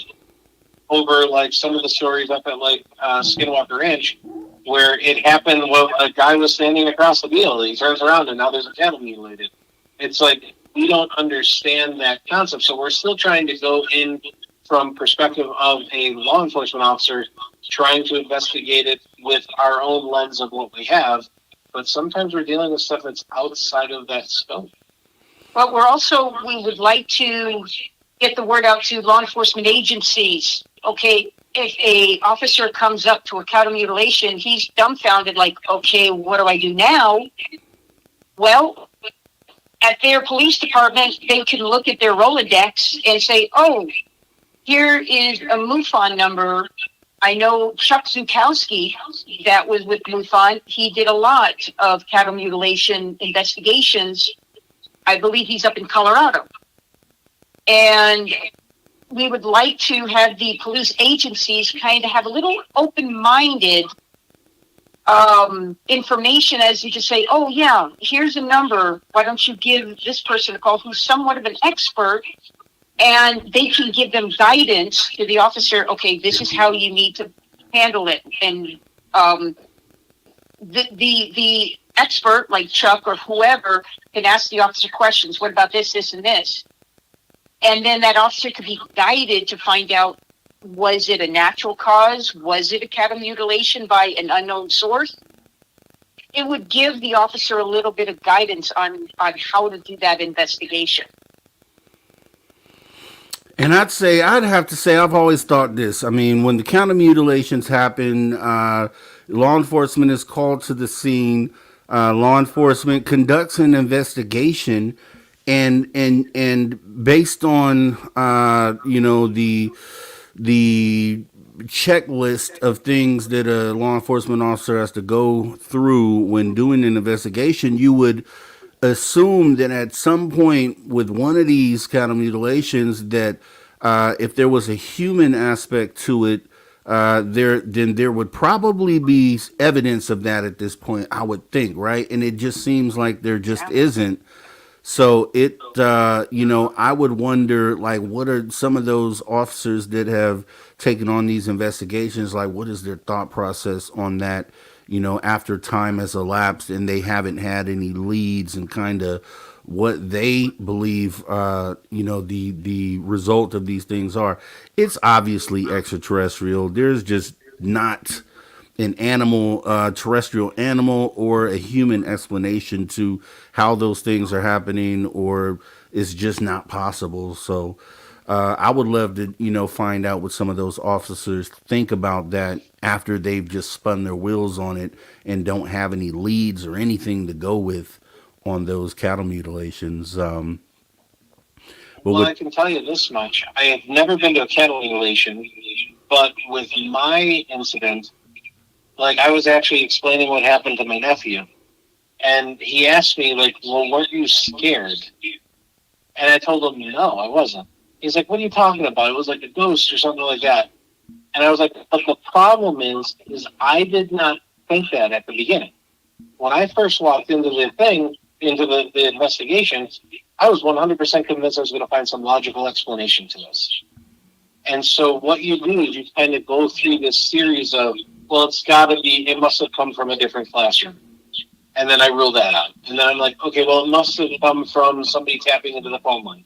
And then we rule that out. Oh, well, it must have been like a computer-generated thing. And it wasn't that. And so I'm assuming these officers are going through the same checklist in their head of like, oh, there's a logical explanation. I just got to find what it is. And it isn't until you finally run out of those logical explanations that you're finally like, what do I do? Yeah. Because again, it goes back to the whole, I got sent there because I'm supposed to come up with an answer. Right. And so like I said, I've never investigated a mutilation, but with mine, it was like that. I was 100. So like, I didn't get scared because up until the very end, I was 100% convinced there is some logical explanation to this that I'm going to get to the bottom of. Yeah. I mean, I think that speaks louder than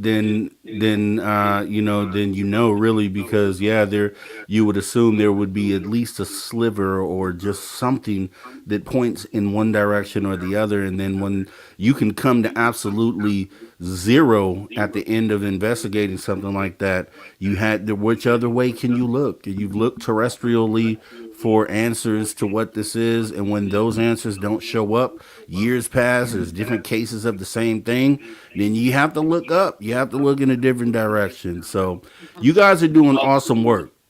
Yeah, go ahead. It's like that statement that they say, when you rule out all the obvious, the only thing, or all the possible, the only thing left is the impossible. And then what is impossible, right? That's the thing now, because I always point out that we're in a universe that's supposed to be infinity, and how do you wrap your mind around that? And so once you look at something that's supposed to be impossible, like something that doesn't end, and we know that's a real thing, then what really is impossible? And that's kind of where we go back to, once you have that experience and you see something, then you know that there are no limits at that point to what the things that are possible. So you guys are doing awesome work. Like I said, Puck Elf had this question, which you didn't answer earlier, but I'll still bring it up. Said, do you take reports from park rangers, law enforcement? And you said you do. So, okay, with that being said, man, awesome. You guys are doing awesome work. Keep it up. We need this in this field. This is really unique, the angle that you guys are taking on this. And I would love to see where this goes, and also to check back with you, Marianne, after July and see, hopefully you have that sighting so we can have that conversation and bring you in. You know what I mean? Bring you all the way in. So with that being said, can you guys tell everyone where they can find you and the work that you guys are doing? Yes, please, if you know any law enforcement officers, first responders that have an encounter and have never talked about it, please contact us at uap-pd.com. Also, we have Facebook, which is UAP-PD. We're on X, same thing. Also, we have a Gmail, if anybody wants. It's uappolice@gmail.com. So we would love to hear from everybody. And like I said, if somebody has a story, but they don't want to share it on the phone, we'd be more than happy to meet them wherever they are and get their story. Awesome stuff, man. Awesome stuff. You guys, I always like to point out and kind of shine light on those who are doing things to actually move the needle. And I think that you guys are definitely doing things to move the needle. So keep up the great work. Definitely want to thank you for coming on in. Great conversation. I'm glad we had the chance to meet. I have your contact information, and I would love to stay in touch with you guys. And hopefully we can do something really soon. That sounds great. Rob, real quick, we are going to be talking at the MUFON Symposium in Dallas in July. So if anybody's in Dallas that time, please, we'd love to meet you. Awesome stuff. Hopefully we can come out there. We'll have to talk to great. Dave. That might be awesome. Okay. Well, like I said, great talking to you guys. You guys are doing great work. Keep it up. Everybody, this is UAPPD with Dave and Marianne doing great work. Outside of that, what we're going to do is go ahead, pause for the cause, get ready to go into our third and final hour of Spaced Out Radio here. Once again, Dave and Marianne, you have a great rest of your day. You guys take care, and we'll talk soon. Thank you so much. All right. Bye-bye. All right, guys. So this is, like I said, more awesome stuff. This is how we move the needle, right? We have to have these conversations. And it's always great to see someone that is doing things to move the needle. We do that here with the conversations that we have. And, it's just a beautiful thing. So I think we had a great show. We will go ahead and take this break real quick so we can come back with hour number 3 of Spaced Out Radio. And I have some news articles. I'm going to bring in some news, just some really interesting things that have been going on lately that we can go ahead and discuss.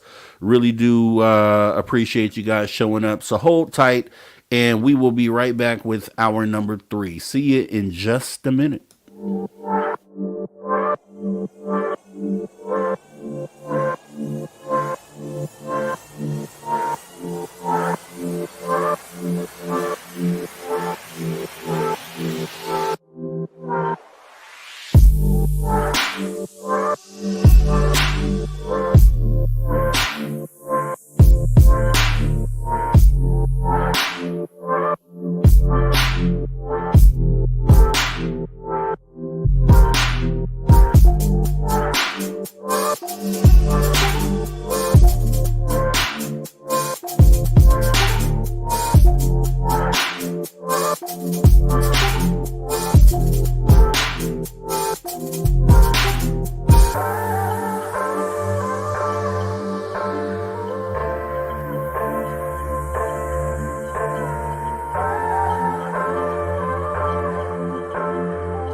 All right. Thanks for coming back here. We're back with hour number 3 of Spaced Out Radio. Filling in for Dave Scott. And I keep feeling like this is the after hour show, obviously, with the commercials. This is actually the weekday show, so I'm filling in for Dave Scott tonight.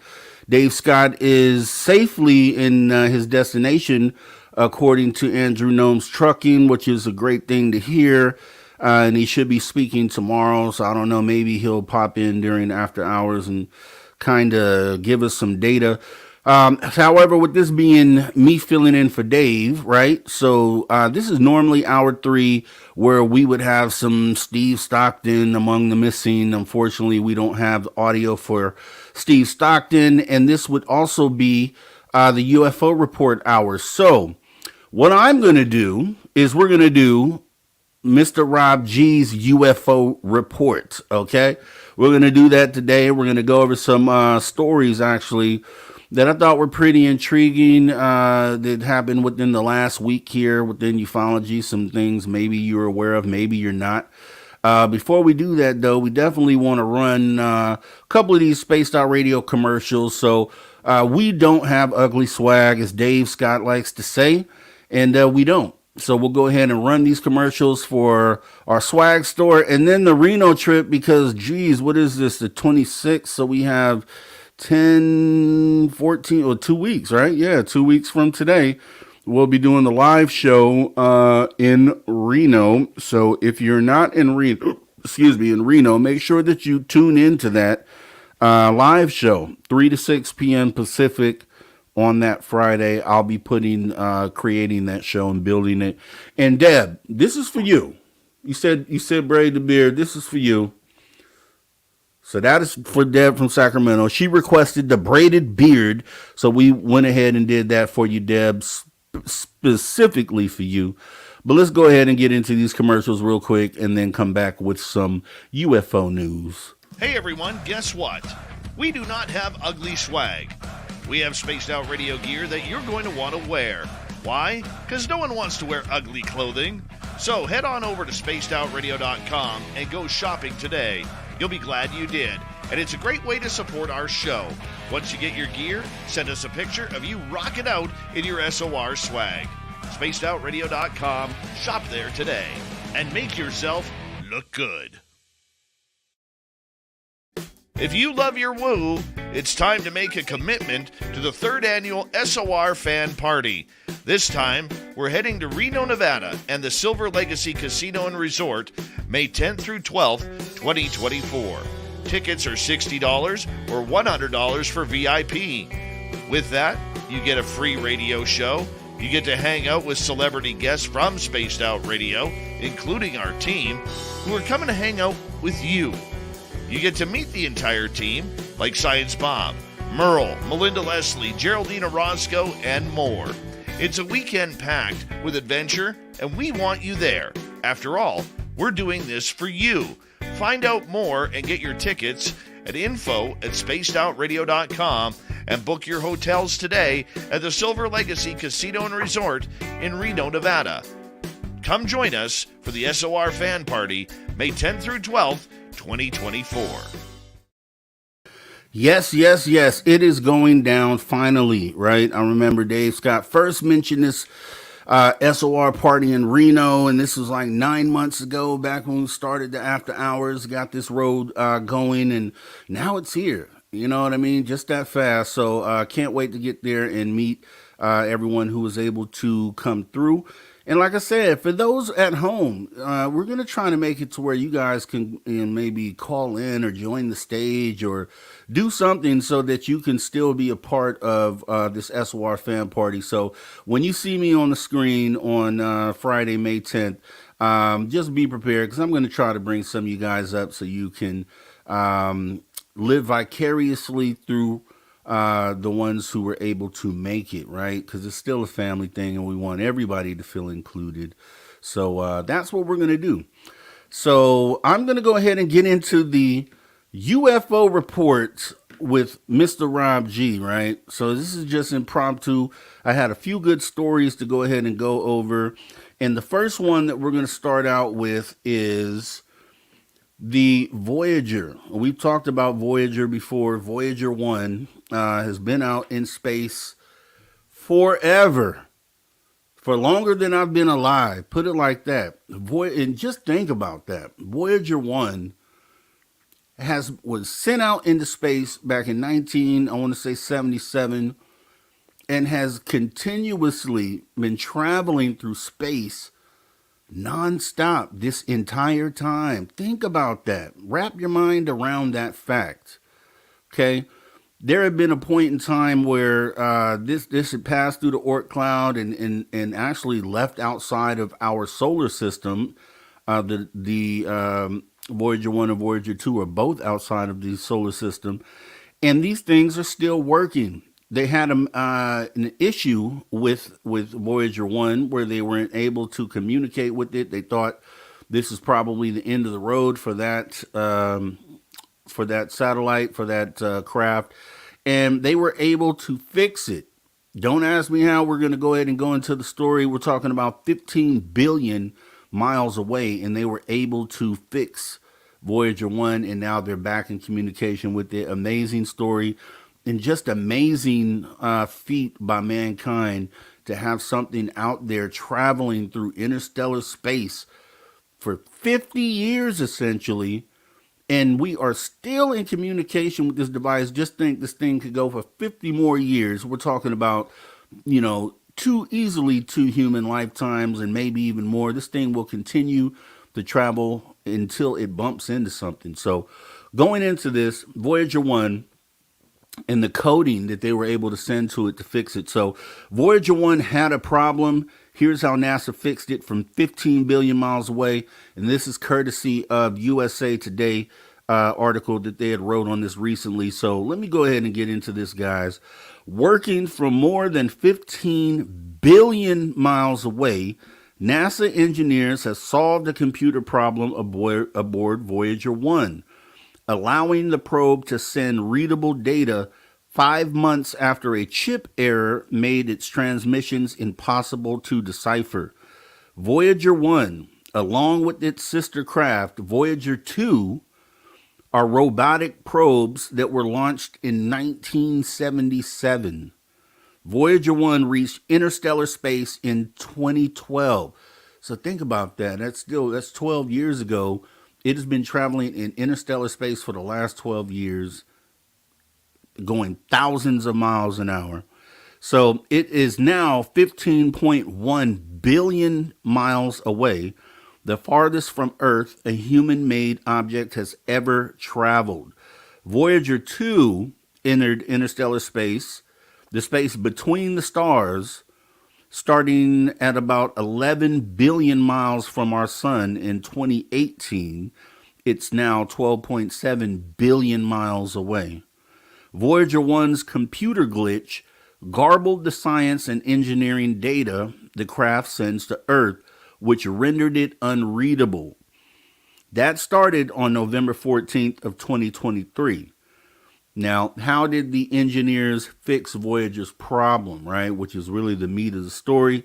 Engineers from NASA and the Jet Propulsion Laboratory discovered a single computer chip inside the spacecraft's flight data subsystem, which collects science and engineering information and transmits it to Earth, had malfunctioned. And here's a graphic of that right here. Which is the problem. A single computer chip aboard the Voyager 1 malfunction.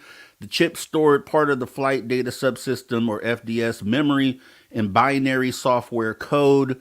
Repairing the chip was out of the question, and the code was too large to store in a single location. So the fix was engineers divided the code into sections and stored them in different places within the FDS. The code sections were then adjusted so they work seamlessly as a whole. A data transmission test later confirmed that the fix worked. 15 billion miles away from Earth. A feat of human engineering and ingenuity. And I think that's pretty amazing, especially with the time that this thing has been out there.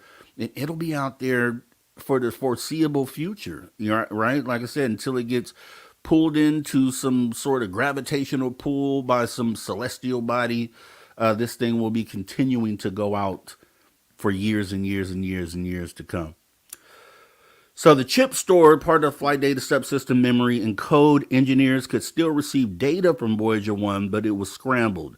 The chip could not be repaired. Instead, engineers moved software code from the chip into a different part of the subsystem's memory system. The code was too large to be stored in a single location in the spacecraft. Engineers divided the code into sections and stored them in different places within the subsystem. The code sections were adjusted to make sure they worked as a whole. Engineers tested the fix by moving a code that transmits data about the spacecraft.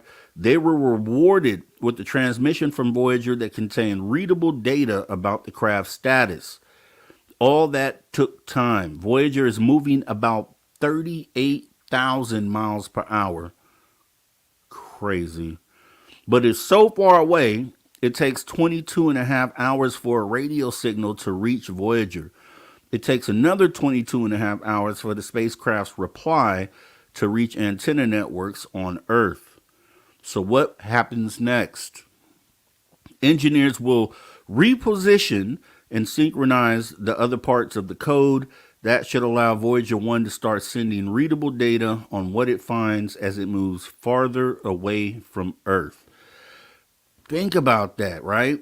38,000 miles per hour. This thing is traveling right at this moment. It is at this moment moving 38,000 miles per hour through space. And just imagine how much distance that is just even in this show, the last 3 hours, going at 38,000 miles per hour. Then it's traveled, almost 120,000 miles just during this show. During the time we've talked, it's traveled about 120,000 miles, which is insane to even think about. And it's just continuing to go 38,000 miles per hour, which is crazy. So I thought that was pretty awesome.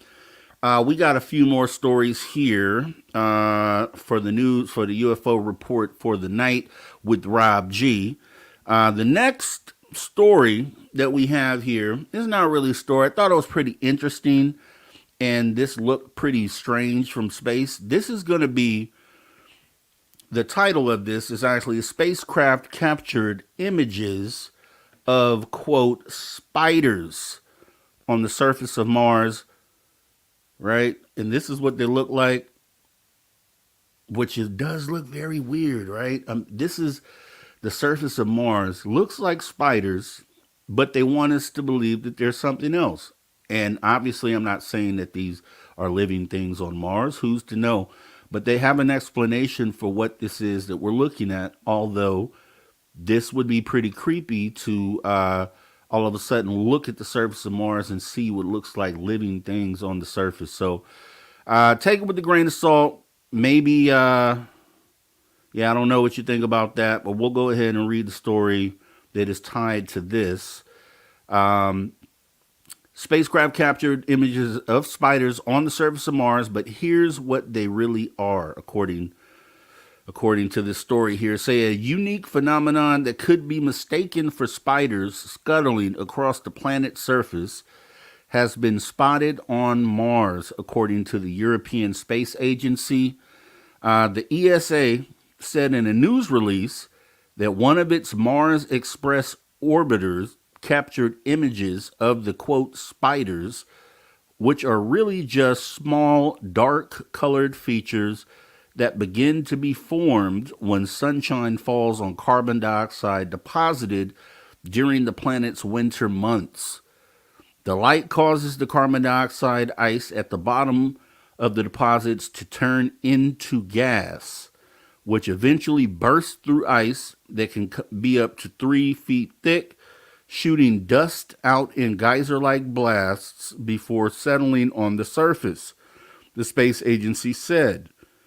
While the spots might look tiny from space, they are actually fairly large. The ESA said that the patches are as small as 145 feet wide. So each one of these could be as wide as 145 feet.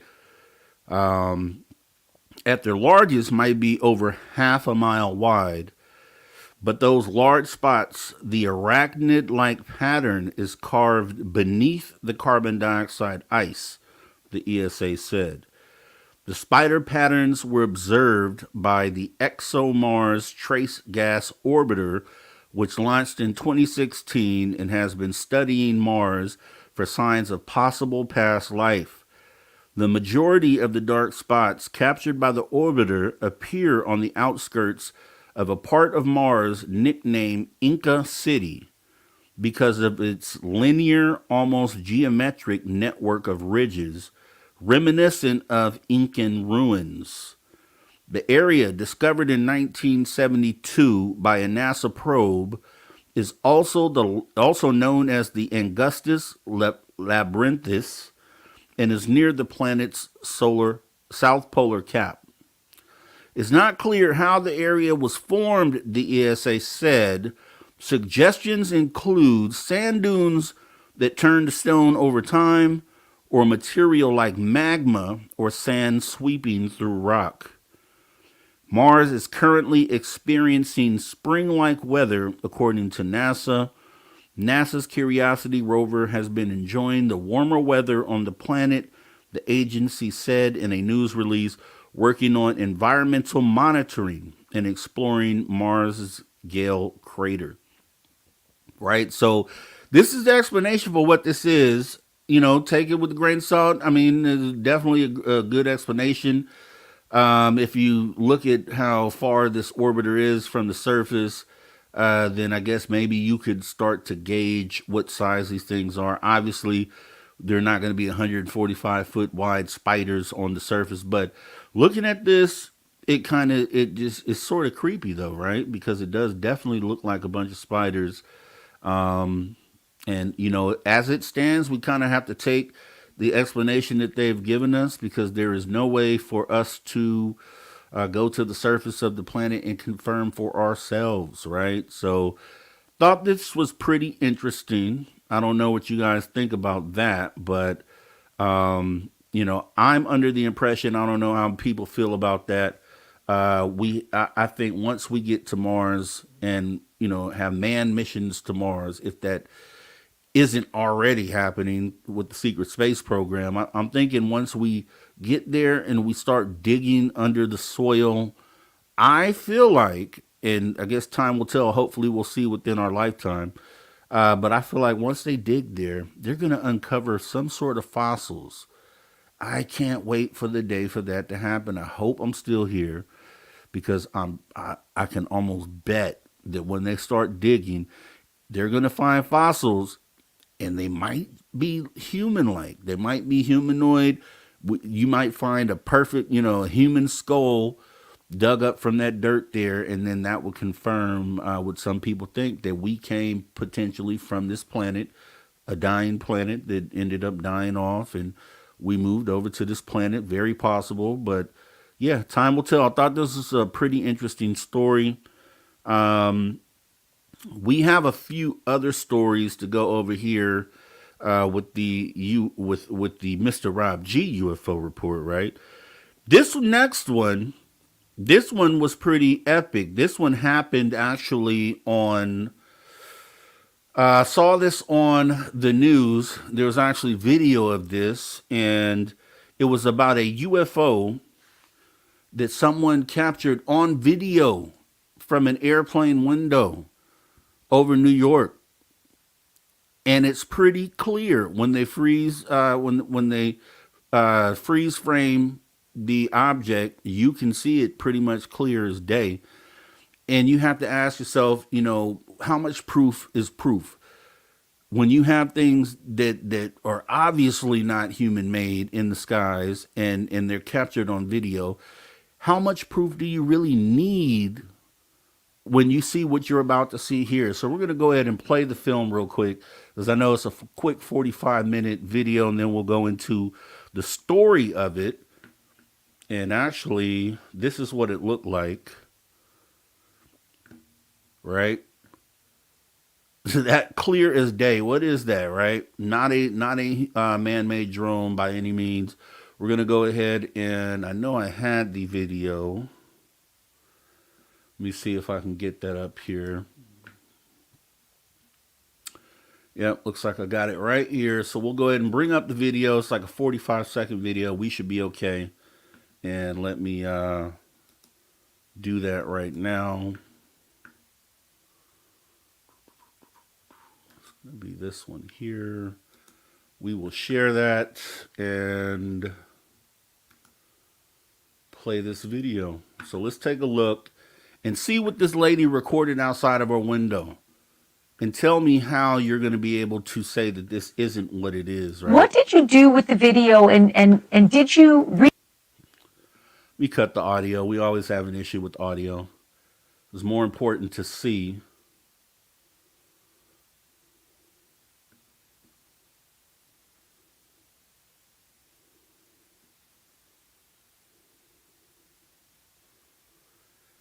And you can see the closed caption here. All right. So I think that would be enough of that. Let me go ahead and get into the story of what happened here, right? So this lady recorded this UFO on the plane there, and here is the story behind it. Possible UFO over New York City baffles passenger flying into LaGuardia. This happened, the story came out, this is through the New York Post. And this was April 25th of 2024. The story came out. And it goes like this. An airplane passenger took flying saucer speculation to new heights when she spotted a possible UFO soaring above the Big Apple, baffling experts and sending federal aviation officials on a fact-finding mission Thursday. Michelle Reyes was on a commercial airline flight above LaGuardia Airport on March 25th when she captured video footage of a mysterious flying cylinder out of her plane window, she said on Facebook. The first thing I did was email the FAA to let them know what I saw, she told News Nation Wednesday. Maybe it was a safety hazard, but unfortunately, I haven't heard back from them. They didn't acknowledge my email. She said another person on the flight saw the out-of-this-world object and was stunned. Quote, it was a little nerve-wracking that someone else saw what I saw, she said. Thomas Wortman, the state director of the Mutual UFO Network in Ohio, reviewed the footage for the Post and said the dark object was traveling at roughly 2,500 feet and was relatively close to the plane as it prepared for landing. The object's altitude, shape, and location near a major commercial flight path appeared to rule out that it could be a news helicopter, a drone, or a military aircraft, Wortman said. Quote, drones aren't supposed to fly at that altitude, at least legally, he said. If it were something related to military defense or law enforcement, you normally wouldn't see it so close to a major flight lane. Quote, that could be a potential hazard, said Wortman, who has also spent years studying the skies for evidence of interplanetary visitors. The unusual round shape of the object struck him as intriguing because it debunks the theory that it was a second plane filmed at an odd angle. Quote, it does not appear to be a commercial aircraft because I don't see features like wings or a tail, he said. The plane Reyes was aboard was roughly 15 minutes away from LaGuardia Airport, likely traveling at 230 miles per hour when the video was shot, he said. It's a very intriguing image, he said. It needs more research. There are other theories he can't rule out, such as high-flying wildlife and weather balloons. Without metadata from the footage and other information, metadata would help him glean clues about the direction the plane was flying and the exact time of the sighting. A Federal Aviation Administration official said Thursday the agency has, quote, no reports from pilots about the mysterious incident. The flight number and time were not clear Thursday. Reyes didn't immediately return a request for comment. That's what this is. So this was actually, I looked further into this, and someone has looked at this and vetted it and stated that this object is part of this film, was not added in post-production. So what you see. They ruled out bugs in wildlife based on the speed that the plane is traveling in one direction versus this thing kind of zips across the screen. So they kind of ruled that out in the interview in the piece that I saw earlier. So what do you think about this, right? I mean, for me, I've had my own sighting. It didn't look like this object. However, this is what I would describe more like an actual craft, right? So if I saw this, this would be more of an actual ship versus the things that I saw. I think were like unmanned, right? Unmanned, like ET drones or something along those lines. However, this is compelling. This is just more evidence to add to the stack. And I don't know how much, unless you got this in HD, 4K video, then I just don't see how you can, be more clear than what this is and what this is depicting here. A real object, not a bird, not a drone, as far as we know, not any sort of balloon. Yeah, I mean, your guess is as good as mine. However, this definitely looks to be something else. And in the article, he says, ultimately, the footage, quote, does not appear to be doctored. So time will tell what this is. But I think this hit the news cycle, and I haven't seen anyone talk about it. So hopefully this is something that we don't just let blow past, because this is the middle of the day. And I think this is probably going to be something anomalous. So we will see. So with that being said, we have, let's see, I think we have a couple more stories here. This one was actually kind of shocking. I thought, I couldn't believe they kind of actually went back to this. Back in the news is the Las Vegas ET, right? They revisited this on News Nation. They had a reporter go back out to the location and kind of speak with Angel, who was the young man who called 911 and reported the beings being in the backyard.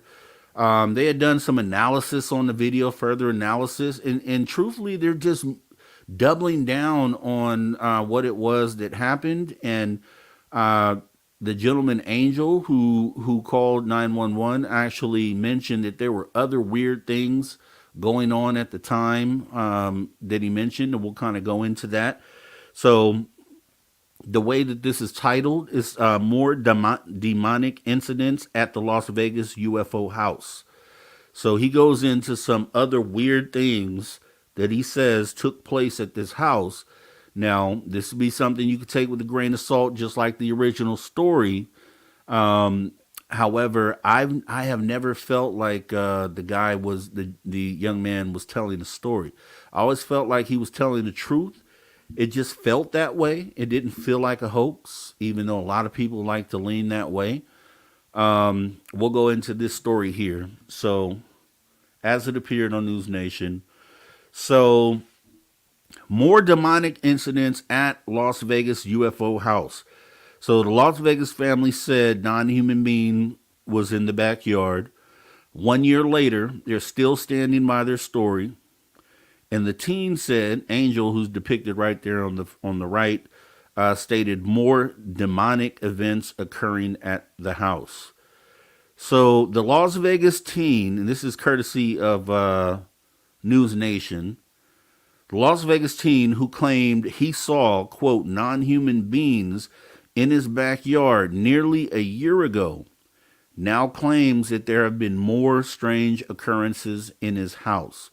Angel Kenmore, 17 years old, says he saw a cross float in the air And the pages of a Bible flip over in a room with no breeze. Now Kenmore says he really wants to move. Nearly a year ago, the Kenmore family called the police to report strange 10-foot tall creatures in their backyard. Now they claim to be experiencing even stranger events.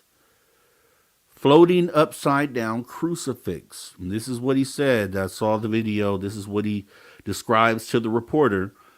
Kenmore said he and his brother saw a cross from which the figure of Jesus had been ripped off. Quote, there was an upside down cross and it was floating upside down, Kenmore said. I was just standing there. It was crazy. We got closer to it and it dropped. News Nation correspondent Alex Capariello pressed Kenmore on this incident. So he kind of pressed him, and he says, and you can say definitely without lies that this is what you saw. And then the young man says right there, yes, swear to God, that's what I saw, is what he answered. Unexplained Bible activity, which is something else that occurred. The other incident involved a Bible that sat on a table, its pages steadily turning with no help and no breeze. Quote, flipping the pages, but it wasn't from the air. It was steady, like somebody was holding it, Kenmore said. Kenmore called it another sign of a demonic presence in the house. Quote, we had a couple of priests come over to the house. They're saying that it might be fallen angels, he explained. Kenmore believes there is a connection between the creatures he reported in his family's backyard last year and the phenomena inside his house. Although he isn't too sure now that the creatures were extraterrestrial, but rather demonic presences. Quote, how does that make you feel about living here still? Asked Capriello. Not too good, Kenmore said. I was pretty scared, traumatized, not a good experience. The whole family intends to move away from the house as soon as possible. Now, from the original report, the Kenmore family still doesn't have any solid explanation for the strange things allegedly happening inside and outside their home. Last year, Kenmore claimed that he saw a, quote, giant creature that he believes may have been a, quote, demon. He said he felt paralyzed after looking at the entity for about 30 seconds. He remembers closing his eyes and praying for it to go away. It was moving and breathing. It was pissed off, like it wanted to do something, looking at me. I remember he was growling, Kenmore said. The Kenmore family contacted the police, sharing their unexplainable encounter. Despite receiving numerous threats, Kenmore and the rest of the family have stood by the original report from April 30th, 2023. A neighbor told News Nation that he remembers the night that the creatures allegedly visited the Kenmore's backyard. He said his TV and surveillance cameras stopped working at that same time. Body camera footage from Metro Las Vegas police shows a flash across the sky the night of the family sighting, adding intrigue to the mystery. News Nation local affiliate KLAS reported. However, the police department would not make the officers who responded to the call that night available for an interview. The American Meteor Society says it is sure it was a meteor that caused that streak in the night sky, with 21 reported sightings of it stretching across California, Nevada, and Utah.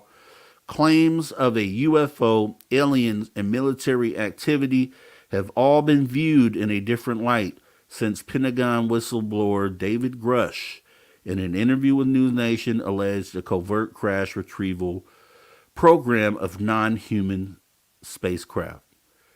So, don't know how you feel about that, but like I said, this for me is still, a lot of people like hoax, off the table. It's nothing to talk about here. It's nothing to see here. I'm under this is how I would like to see things go. Take the evidence and at least put it on the board. Catalog it.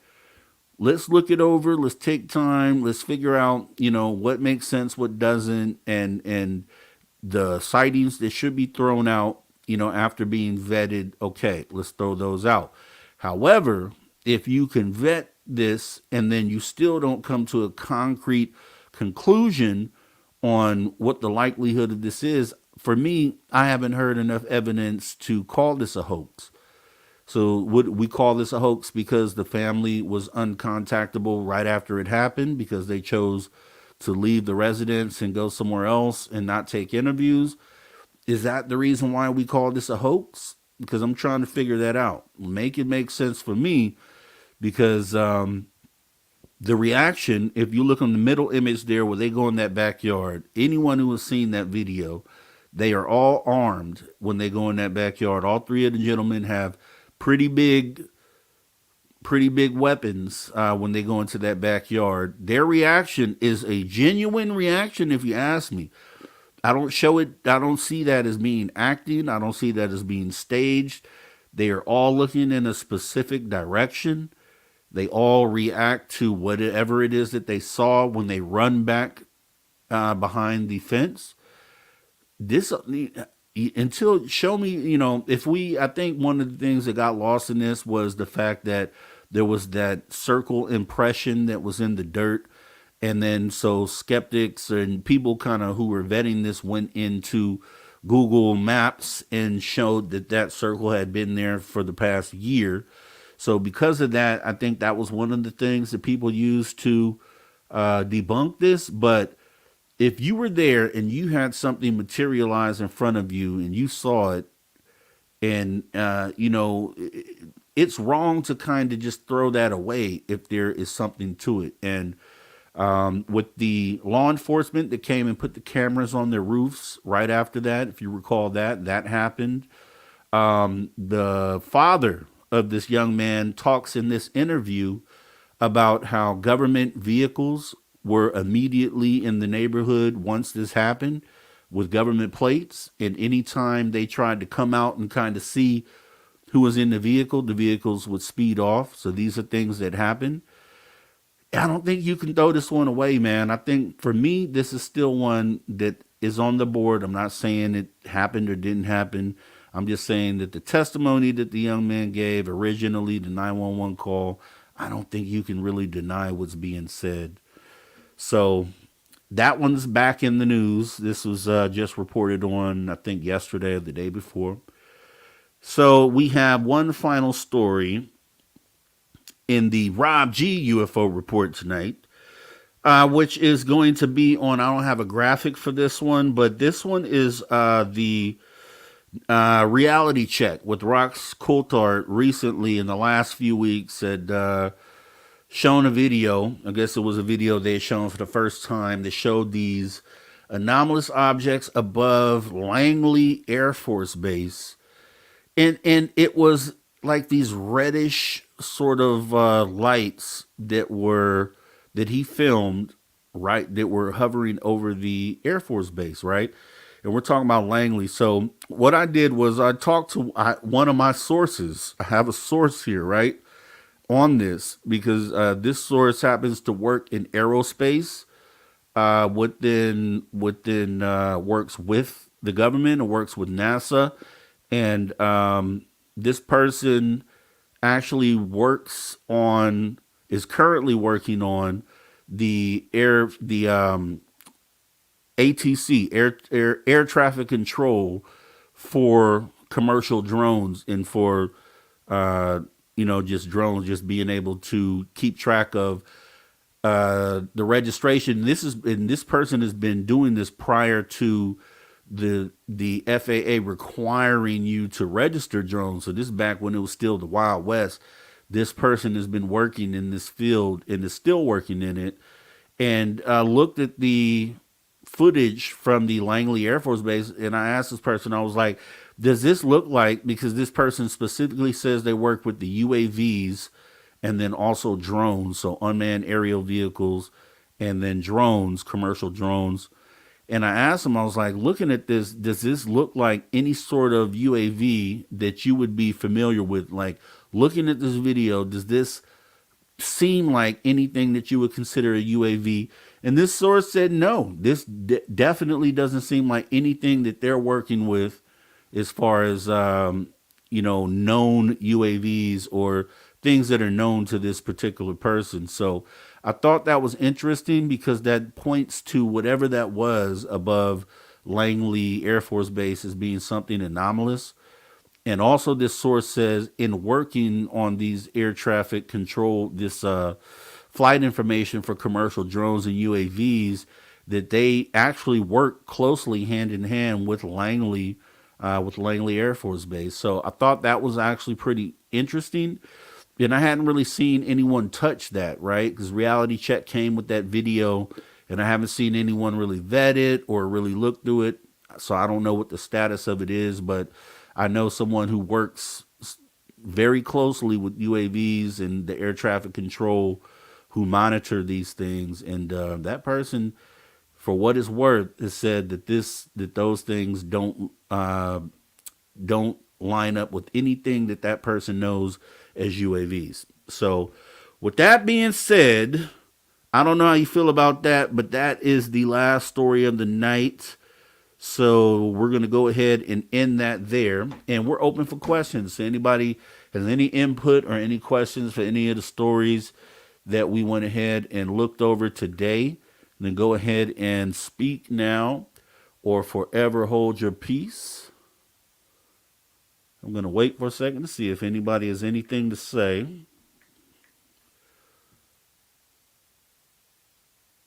Okay, and if there is nothing there, let me see. All right, nothing there. So we're going to move into the last thing here, which is going to be phantomandmonsters.com. We got a story from Lon Strickler that we'll go ahead and go over. That should take us to the end of this hour. And we'll wrap up the show at that point. So going ahead and go into Lon Strickler's phantomandmonsters.com. We have a story on a brown gorilla-like creature that was witnessed in Wayne, New Jersey. So we'll go ahead and read that here. The eyewitness lived in Wayne, New Jersey, only 20 miles from downtown New York City. One summer, he and others witnessed a brown gorilla-like creature in a tree nearby. It says, I received the following account. Hi, Lon. This occurred around 1998, 1999 to a close friend of mine who recently brought it up again, which compelled me to write in. I usually don't like to recount other people's stories, but my friend would never be the type to share this experience with you or any other individual he didn't personally know, so here I am. My friend's family lived on a busy street in Wayne, New Jersey. Behind the house was a pool and a deck with a yard and a wooded area beyond. One summer afternoon, he, his brother, and his mother were sitting around the pool on the deck when they heard an unusual rustling up a tree on the fringe of the wooded area. Looking up, they saw what my friend described as a large, brown, gorilla-like creature. It was perched on a branch while vigorously shaking another smaller branch above it, which was causing the loud ruffling sound that had caught our attention. As they stared at this thing dumbfounded, they were close enough to realize that it was staring right back at them as it shook the branch. Then, after about another minute, it dissolved into the treetops and deeper into the woods. It was the summer, so they quickly lost sight of it amongst the dense foliage and didn't dare trail it into the woods due to the freakiness of it all. The next day, I was invited over to hang out and go swimming at his pool, and that's when he told me what had happened the previous day. As he was telling me, he pointed out the tree and the branch on which the gorilla appeared. It was a towering tulip poplar, and the branch he pointed out had to be about 50 to 55 feet high. I asked him why they didn't call the police, and he said that if they ever saw it again, they would.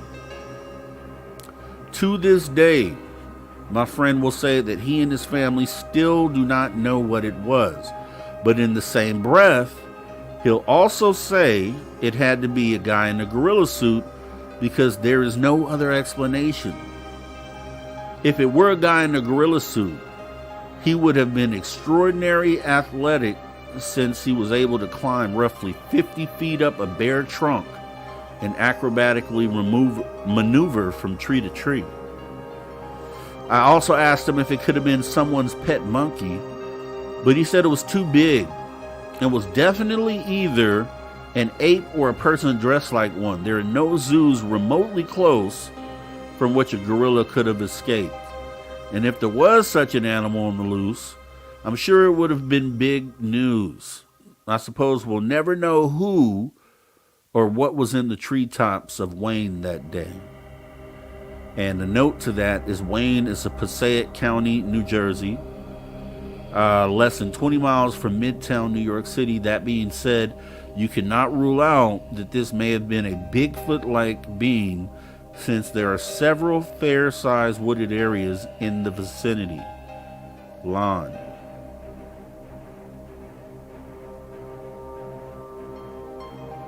We'll do one more. We have the horrifying red-eyed werewolf encountered in Wise River, Montana. So, a former Montana resident describes his encounters with the cryptid canine not long after moving into his new home. The red-eyed beast left an indelible impression on the witness. Lon says he received the following account. Hello, this event happened in mid-July 2015. I lived in Montana outside of a rural community with a population of about 2,000. During this time, I lived in a small one-floor ranch home by myself. My nearest neighbor lived 1 mile away and was a farmer. I never had many strange encounters leading up to this one, but the woods by my house always had an ominous feel to it. Soon after moving in, I realized why the previous homeowners left pretty quickly. I started to hear noises in the woods. These weren't just any noises, but what sounded like blood-curdling screams and growls. After some research, I learned that even something like a raccoon or bobcat can make these unnatural noises, and chalked it up to be that. But still, it just never felt right. It's hard to explain. But I never felt like this before, and it was just something about the woods around my house that made me uncomfortable. Like I was always being watched. The first experience I couldn't explain happened about 2 weeks after I moved in. There was a thunderstorm, and the thunder was loud enough to keep me awake. I never did feel comfortable in storms by myself. The lightning was crazy and would light up the whole surrounding area for a fraction of a second. I was lying on the couch and got up to get a glass and a drink at the sink. It was about 2 a.m. if I recall correctly. Above it, there's a small window that gives a view of my yard leading up to the tree line. When the next flash of lightning hit, I saw it. Admittedly, it wasn't a long view, but it gave me enough time to see whatever this thing was. It was near the tree line, just a few steps into my yard. At first I thought it was a bear, but it wasn't. It was standing on 2 legs with its face pointed towards the house. Its legs were like a dog's, and I could clearly make out the hocks. It was hard to tell the color of the fur, but it was dark. Its upper body was massive with a wide torso and arms that could almost reach the ground from standing. The strangest thing is how the upper body seemed to dwarf the lower body. After standing there frozen in shock, I waited for the next lightning strike, but when it happened, it wasn't there. It happened so quickly and was gone so quickly. After that, I bought a gun and would sleep with it within arm's reach. The next encounter is what I consider the most frightening thing of my life. For several weeks, nothing worth noting happened. I didn't get cable where I live, and one night I was watching something and my satellite kept acting up. I didn't like going outside at night, but this would be quick. I just had to move the antenna a little bit. Nothing had happened for a few weeks, so I decided to just go out and do it. I grabbed my gun and flashlight and went out. The first thing I noticed was the eerie quietness that surrounded me. This time of year and night in the woods are active with all types of creatures, but not tonight. Despite the fear I was developing, I made my way over to the satellite and began to adjust it. I heard a small snap of a stick and quickly turned to my left and shined the light towards the direction of the noise. What I saw will horrify me for the rest of my life. I was immediately met with red eyes. These eyes were the color of blood and were evil. The head of this thing looked like a mutated German shepherd. I don't like to say it, but it looked like a werewolf. A long snout and pointed ears. The fur was black and shaggy in some places. I could see this creature's extremely developed musculature, and it dwarfed even the biggest humans on Earth. It was half in and half out of the woods, almost crouching, and it still came up to my head at 6 feet. Fully standing, this thing would have been 8 feet, I estimated. I was about 20 feet from this thing. I didn't even consider my gun, which I thought to protect me. Chances are, in hindsight, the little 223 bullets would have just pissed this thing off before it tore me to shreds. I backed away slowly, never breaking eye contact with it. I gently picked up my gun, and my fight or flight reflexes kicked in. I chose flight. Maybe not the best option, but even if I stayed there, this thing would kill me. I ran the fastest I ever have in my life and didn't turn back once. I have no idea if it was pursuing me. I got in the house, locked the door and window, covered the blinds, and sat with my back against the wall, cradling the gun the entire night. I didn't get a wink of sleep that night and very few the following days. To make a long story short, I don't live there anymore. People often talk of Sasquatch being harmonious with nature and living within the ecosystem. Sure, if you see one, it might be scary, but it's probably more awe than anything. With this thing, it was totally different. It felt unnatural. It was sinister. It felt evil. It was stalking me, toying with me, and I believe it would have killed me. I've never seen or experienced this feeling again in my life.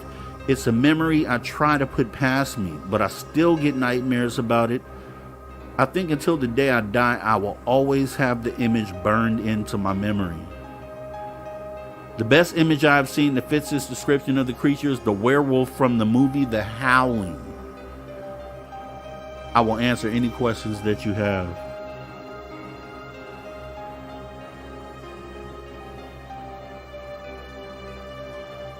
That's pretty creepy. PhantomandMonsters.com, Lon Strickler. These are things that have been submitted to Lon, and Lon is posting these things on his website. You guys should definitely make sure that you go and check these out.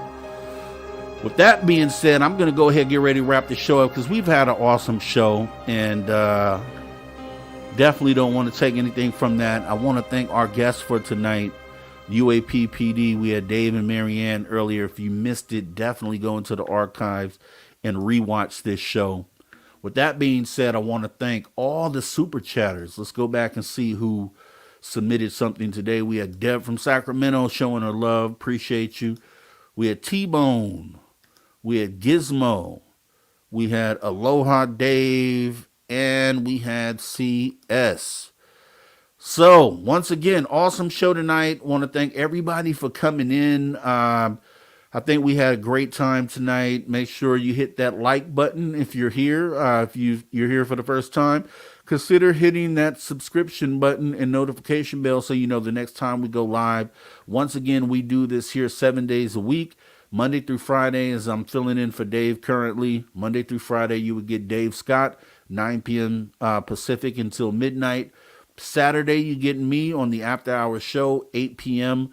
till 11 p.m. Pacific. Sunday, you get the Cryptid Huntress Jessica Jones. Starts at 7 p.m. Pacific, runs till 8. Soon as the show is over, you come right on over to the After Hours, and we finish out the weekend. So, with that being said, guys, it's been a pleasure. I do appreciate you guys all coming out. Thank you for tuning your frequency to Spaced Out Radio wherever you are in the world. And you know what we do, guys. You know we do as we always do. And what is that, you ask? We own the nights. Thanks for coming on in. You'll get Dave Scott back here on Monday, and we'll probably keep the After Hours going for the weekend. So I will see you there. Thanks for coming on in. Have a great rest of your night. You guys enjoy. Let's get this weekend started. Take care. See you next time.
Stay healthy, my friend. You too.